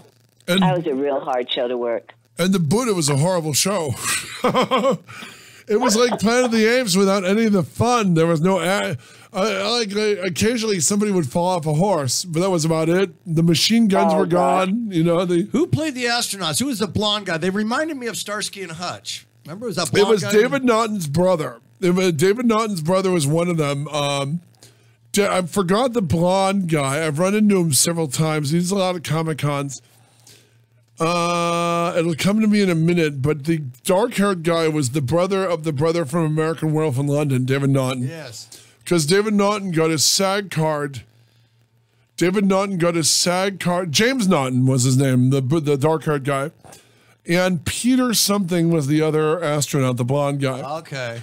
And I know David Naughton got his SAG card on it, and he said he didn't realize how much work American Werewolf would be, but he remembers suffering being turned into an ape. Oh, yeah. The makeup alone, I think, took a couple of hours. Yeah, it was smothering. But how can you look at the original Planet of the Apes and say, let's do a weekly show where there's no action and the apes kind of ride along in a wagon with two humans every week and nothing happens. Boring. Yeah, it was incredibly boring.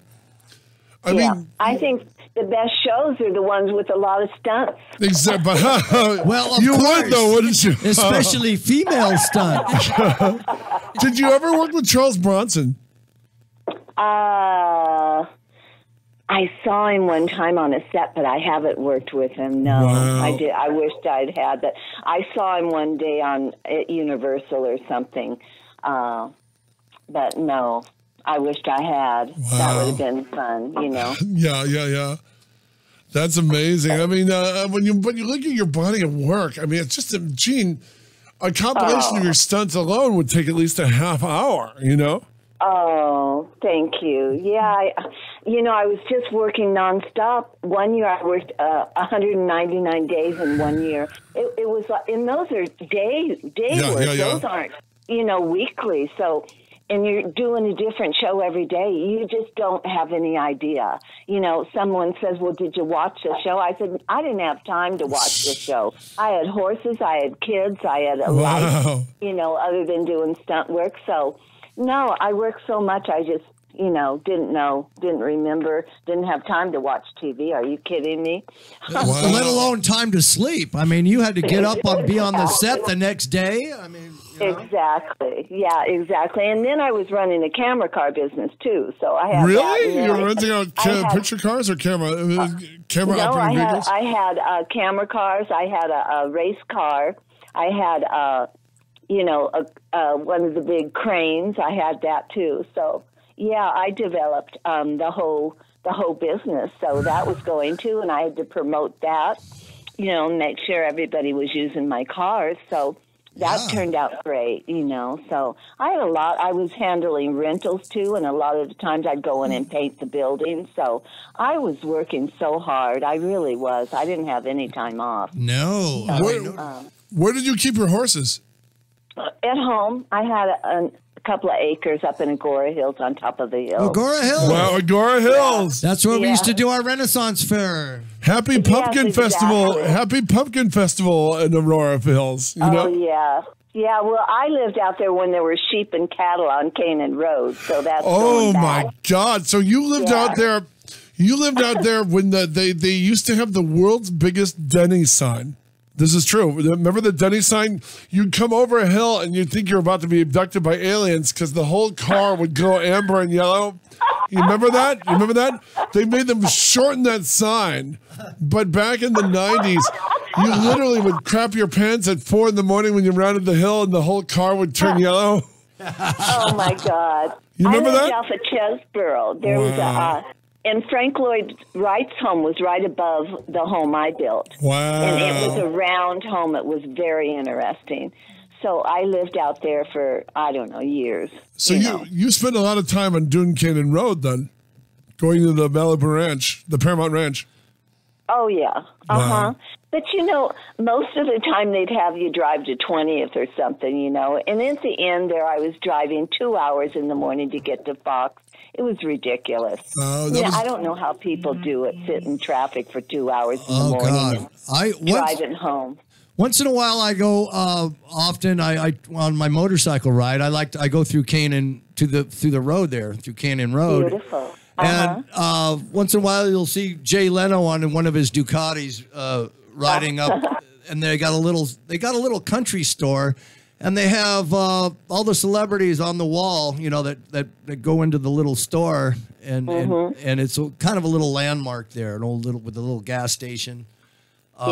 And then the Invaders, at the hillside where they did the saucer landing in 1968 from the Invaders, is there, and it's that's a little landmark there too. Cool. I remember at like 5 or 4 in the morning, Dr. Quinn had to stop a shot because 2 raccoons were humping on one of the buildings. Oh my God! The raccoons would come out, and then one raccoon, the receiving raccoon, started screaming because the male raccoon was, and they're like, "What the hell? Get those raccoons out!" And they had to yell at the PA to chase the raccoons off. It's like, can you imagine if that story? Can you imagine? I was there for that. I saw this. It was one of the most amazing things I'd ever seen. Can you imagine if that slipped and was in the background and made it to the show? But they were editing. Gene, it was on the railing on top of the. It was on the railing on top of the. It was on the railing on top of the the saloon. And that's so it was creaking because they were both kind of heavy. They're like small fat dogs, and they're on a. It was one of the most amazing things. You're crazy. I saw this. I swear to you. Dude, kidding. Agora Hills is a hotbed of humping raccoons. Oh my. Yeah, Agora Hills was nothing with sheep and cattle. I remember no houses, nothing off of Canaan Road when I first moved out there. Nobody was out there. Jeez. So I saw it so change, I used to ride my horses for miles and miles in the hills off of Canaan Road and off of Chesborough. It was fun. Yeah, we could ride forever. There was Bob Hope owned property back there, and it just went forever. I had a racehorse off the racetrack, and I used to run him, or should I say, he used to take me for a ride.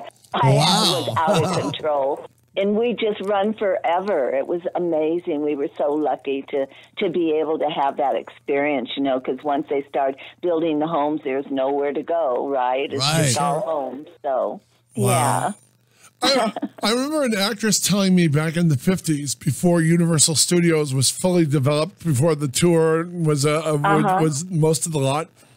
Right. She said another Western actor, and Jay Silverheels would ride their studio horses all over the back lot waiting for the first setup. Oh, yeah. Wow.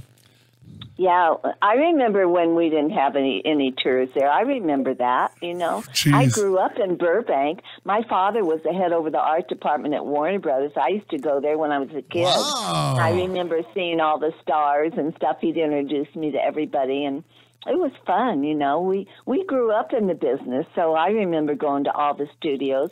MGM was my sister's lot where she was under contract for National Velvet, and I used to go there a lot. And I remember Chamberlain was there. He had the set next door, so we'd go visit him all the time. Richard Chamberlain? He turned out to be such an excellent actor. At the time I met him, I was a kid, and he was playing the doctor. Dr. Kildare, yeah. Wow. Yeah. Exactly, yeah. And then when I was working, I worked on Batman. My father was head over the... What? You worked on the... We've wasted all this time talking about everything else? I got to work with Bruce Lee, who was doing Green Hornet. Yes. Right? Okay, so I got to work that show, too. So it was really cool. Gene, what did you do in Batman? Just fight scenes. I remember Hubie Kearns. Yeah, exactly. Some, I don't know, you know how you do these dumb fight scenes or somebody kidnaps you or, you know, something stupid. It was something dumb like You that. worked Batman? You buried the lead. You worked on the Adam West Batman. Wow. And then I worked with Batman. Wow. How was Adam West? Yeah, and then words out. Give us an Adam West story, please. Oh my God, he was so nice. Yeah, it was so nice. I went out to dinner with him. My father introduced me to him, so I got to go out to dinner with him, and I talked forever with him. And you know, he had children, and he had an ex-wife, and just listen to his stories. He was just a real nice guy, you know. Did Batman hit on you? Come on, Gene. We want names. We were just friends. Oh. We were just friends. Can we see air quotes with that? No, we were just friends. Oh. But, yeah, it was nice, you know. It helps that my dad got me in there, you know, because he wasn't one that ever wanted to get me a job. Dad didn't want to do that. He didn't want me doing stunts. He wanted me to be an artist, so he had other plans for me. But, yeah, it was fun, you know, working with my dad and letting him come down and watch me work. It was fun. He didn't do that very often. So. Yeah, but it can't have been fun for him. I mean, he's seeing his baby girl up there. Yeah, a lot of shows, he wouldn't even come on the set. He said, honey, it's much too dangerous. I don't like you doing that. Exactly. You know how parents are. Yeah. So, yeah, he wouldn't come down. A lot of stuff I did, he wouldn't. I really wanted him to see it, but then in the end, not really, because I think he'd worry more about me than, you know, if he saw what I was doing. Parents tend to get upset about little things like a dog biting off your nose.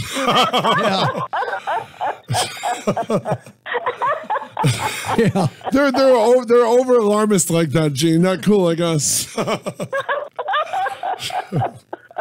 Yeah, I mean, I did a cannon roll. Oh my God, he would have died to see that. Oh my God.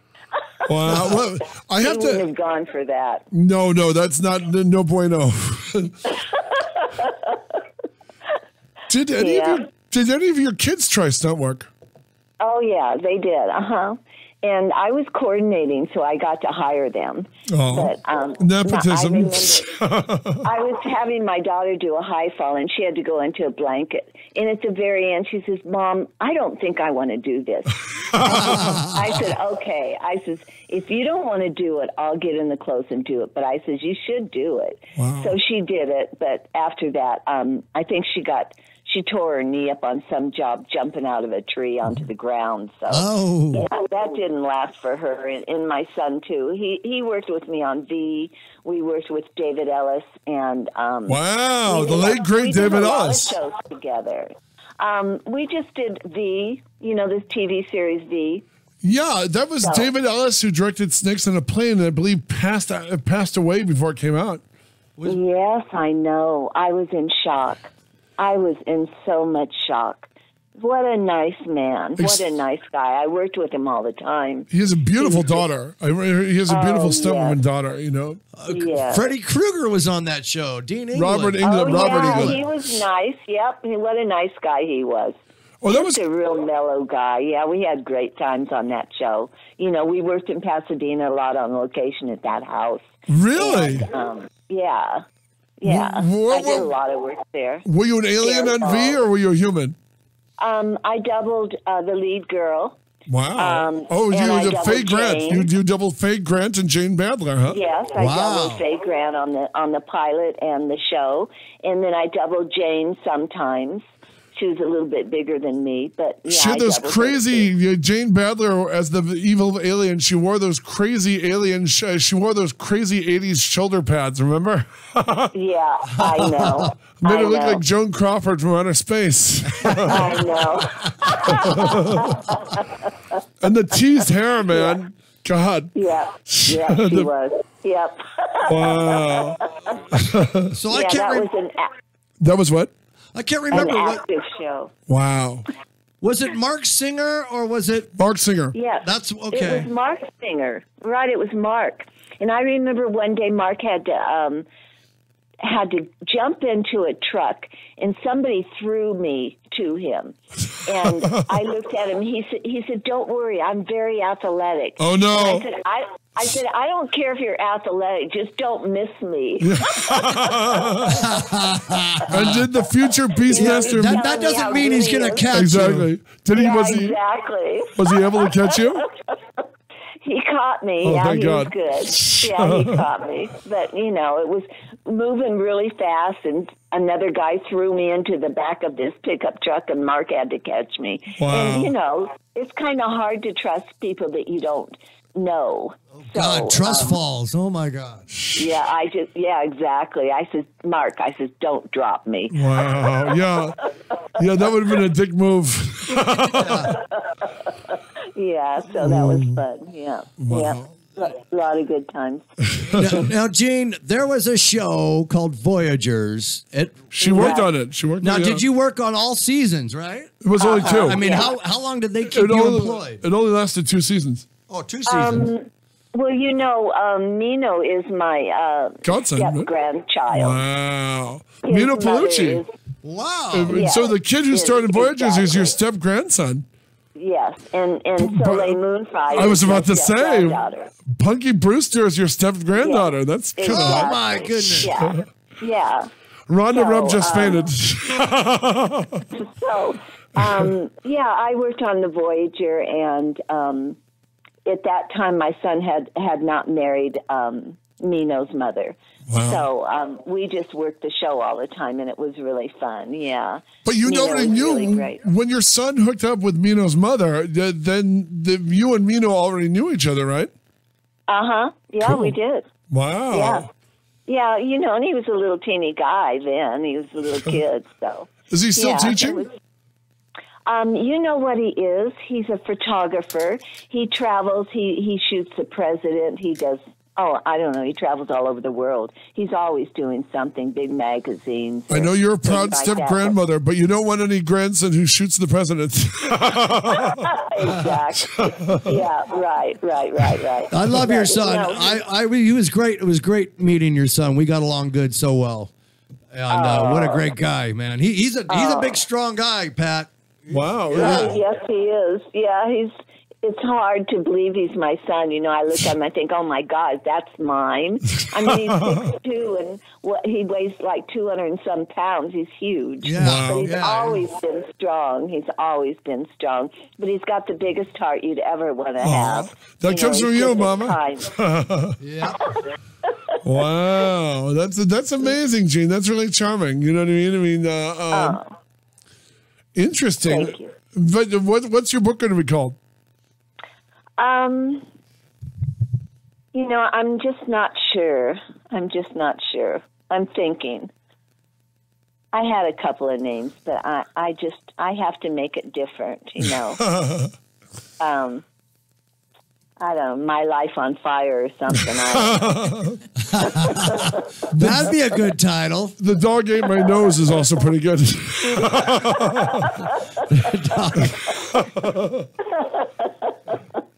That Yeah, should be that should be the biggest chapter in the book, because that's one of the most gut-wrenching, horrifying moments I've ever heard about. Oh my gosh. No, it's nothing. It was nothing really. Just another day, you know. I mean, when you're doing stunt work and you're not really hurt bad, you're lucky. You're just very lucky. I mean, You but know. it's so different with men because they could pad up. They got their, and you can never, Yes. they're wearing jackets. They're, because guys and the girls are, they're always walking around in, short shorts and Exactly. spaghetti string I don't- blouses and. Yep, I always got those jobs. The Wow. one job I was doing for Stockard Channing, I had to come down Pepperdine College in the middle of the night. It was like 2 a.m. at Oh, night. you were hold on. You're the gymnast in The Girl Most Likely too, aren't you? Who flips over the railing, right? No. Oh, sorry. Okay, go on. I drive a car in this one. But when I drove the car down this road really fast, they had a plate glass mirror that was like 15 feet by 15 feet, and they had it up on boards. And I had to drive through the plate glass mirror. That was the shot. They wanted to shoot it from up the hill. And when I drove through it, they had scored the 2x4s holding up the mirror. But when I drove through it, one of the boards flipped around and went right through the front of the windshield. It went right next to my face. It missed my face by inches. Oh my God! Was this on The Girl Most Likely 2, Gene? Say that again. You did a legendary TV movie called The Girl Most Likely 2. Yes. Yeah, that was a whole series, a whole show we did. But I was wondering because it was very stunt heavy. It's about a chubby girl who was picked on in school. In high school, and she comes back 10 years later as a stunning woman, hitting on all her tormentors and killing them in different ways. Did you work on that? Right. Did you do one of the? Were you one of the? But were you one of the stunt people killed on that? And then in the movie, she's killing all these people. Were you one of the ones killed? I don't remember. But I did work it. I remember that. I don't remember what my job was. Legendary TV movie. There's been talk of remaking it as a movie. It was that good. It was really, really good. Ed Asner plays the crusty cop who knows she did it, and he's trying to find out. You know, it's a great TV movie. Michigan used to run it all the time, years and years after it was made. Yeah. Wow. You know, I don't know. They're remaking everything, aren't they? They are. Next thing you'll know, there'll be a Jaws 4. But you know what? The shark will be CG, and your job will be that much easier. Right. You'll be able to scream in wires in front of a green screen without ever getting wet. I know. Can you believe it? Oh, my gosh. Everything's changed. I just spoke to a man last night. He says, believe me. He says, you think things have changed? He said, so many people are going to lose their job because everything's going into computers, you know. And I understand that. So the business is so changed, you know. What do they need a stunt person for to jump out of a car? They don't. That's true. Why do they need somebody hurt? They don't. You can do it all CG now. You know what I mean? Yeah, I mean, absolutely. Yeah, all those hard things we did. I mean, in the '90s, remember when the John Woo, the Asian stunt movies started coming here, like Hard Boiled. Then everybody got stunt heavy again for about 10 minutes, and now it's like, well, just put a CG George Clooney doing the tuck and rolls you did can now be done by a CG Jennifer Lawrence. You know? I know. It's unbelievable. But, you know, it loses something. It just loses something. Yes. Everybody tells me the same thing. You know, it's not the same. It's not as exciting. It just looks what it is. You know, it's computerized. The only thing that really lasted were the Jackie Chan movies. By the way, stunts. Even he didn't do his own stunts. They said half the time people were stunting for him. Yeah, exactly. Wow. I know that. He had a stuntman, but he did a lot of stuff, and he's hurting. You know, he did a lot of stuff. Yeah, he's broken and cracked and broke his arms and legs. You know. What do you? I mean, you do so much like that, and you got to be hurt. Wow. I mean, let's face it. If you're any good at all, you're going to get hurt. It's just the way it is. Yeah. You know, you do these crazy things, and you can't jump out of cars and not feel anything. You know. I don't care what a gymnast you are, and when you're doing it, you better not look like you're a gymnast either. So. Wow. Jump out of a car, land, do a half gainer, a cartwheel, and land on your feet. Exactly.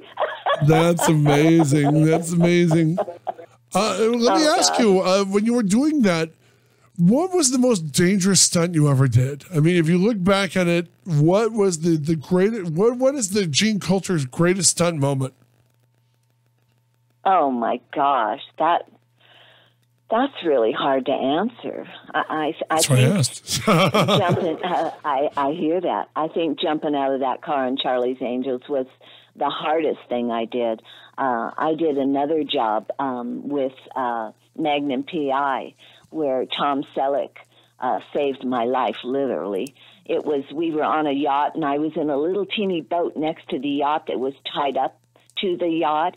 And on the side of the yacht was these metal stairs that were in a circle that went down to the boat ramp. Right. And the big yacht all of a sudden started backing up, and my boat was tied down there. So all of a sudden the boat started going under.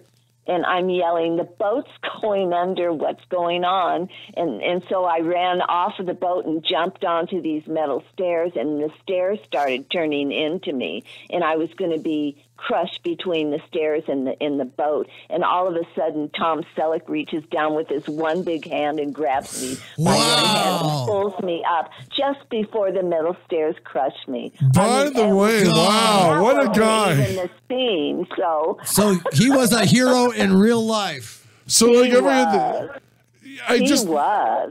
I just noticed he was always there in the nick of time for blondes and skimpy clothes. It's a good thing he had a knack for that. He could sense a good-looking blonde in distress.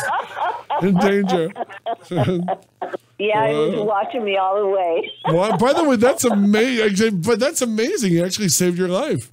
He did. He really did. Wow. I could have dove into the water, but the boats were all down there, so I didn't have a lot of room to go anywhere, So he just came in the nick of time, I'll tell you.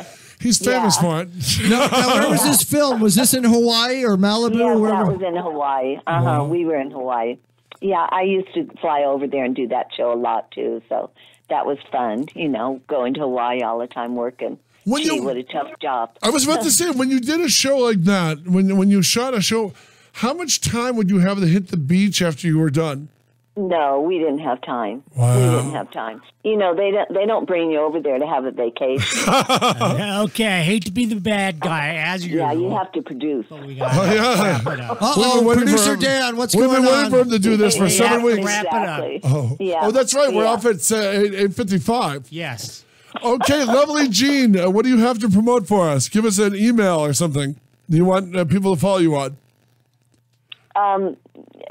Give you an email? No, not an email. For people to follow you on Facebook or something. Is there a site? Okay. Yeah. Jean Coulter, Stunt Woman. Okay. It's on Facebook. Cool. And, all right. It's on Facebook. And Thank you. You don't know what your title of your book is going to be, so we don't. I don't. But when it does come out, we are going to promote it. We're just gonna have to come down and pick you up and bring you to the station. This is true. We will come down to Palm We Springs. need you live in the studio when your book comes out. Exactly. You just want to see me, that's all. Hell yeah. Well, of course we do. That doesn't hurt either, baby. How cute. I love it. Thank you so much. We love you, Gene. Be well. So much. Love you too. Thank you. I had a blast. Thank you for saving the show today. And well, you and Rhonda Rupp. It's Taco Tuesday. Well, give me my taco. Yes. And Rhonda Rupp, we want to thank you for. Rhonda came on the show to promote her book. I Married a Clown Wearing Adult Diapers. Thank you for making the show not so lonely, Rhonda. Yeah, Gene and Rhonda saved today's show. Girls, thank you so much. Thank you, ladies. And for the return of producer Dan, thank you very much, Dan, for coming back. You're welcome, and thank you to the person who totally ruined our soundboard. Oh yeah. Well, by the way, that's why we had to talk to Gene on the cell phone, because the phones are all screwed up. Everything's yeah. While you were gone, somebody messed with the boards on another show, and it sounds like a haunted ship when you're talking. Yeah, so like Ghoster in the Machine, and so whale sounds will start. That's why I had you go on my phone. I plugged my phone right into the soundboard. Rhonda, when does I Married a Clown Wearing Adult Diapers come out? It's ongoing. Forward by Slappy Weinstein. Yes. Okay, what Jeff Sargent show did you want me to play for best of? That'll run from 9 to 11 o'clock. You know what? Can we play Fridays? There's one. Okay, we have. If we look on the calendar, I don't know the date because I'm not. The girl on Monday, the blonde on Monday. Want to play her? We need the one with Sal. Okay, Viber, we have to give that to them. Okay, we need last Friday with the last 2 Fridays. I know, but he's looking for what do you want to hear for best of. Oh, the ones from that we just recorded that haven't been aired yet. Okay. They haven't aired yet? No, I haven't found them. I haven't put them on. That's why it's so important to get these out there. Jamie, Steve, and Mac. Jamie, Steve, and Mac, and then we need the one from Sal. Are we up the air, you guys? Sal's not up yet. No, we're going. Okay, so what's your language? Have a Rhonda, good I night. can't wait to read your book.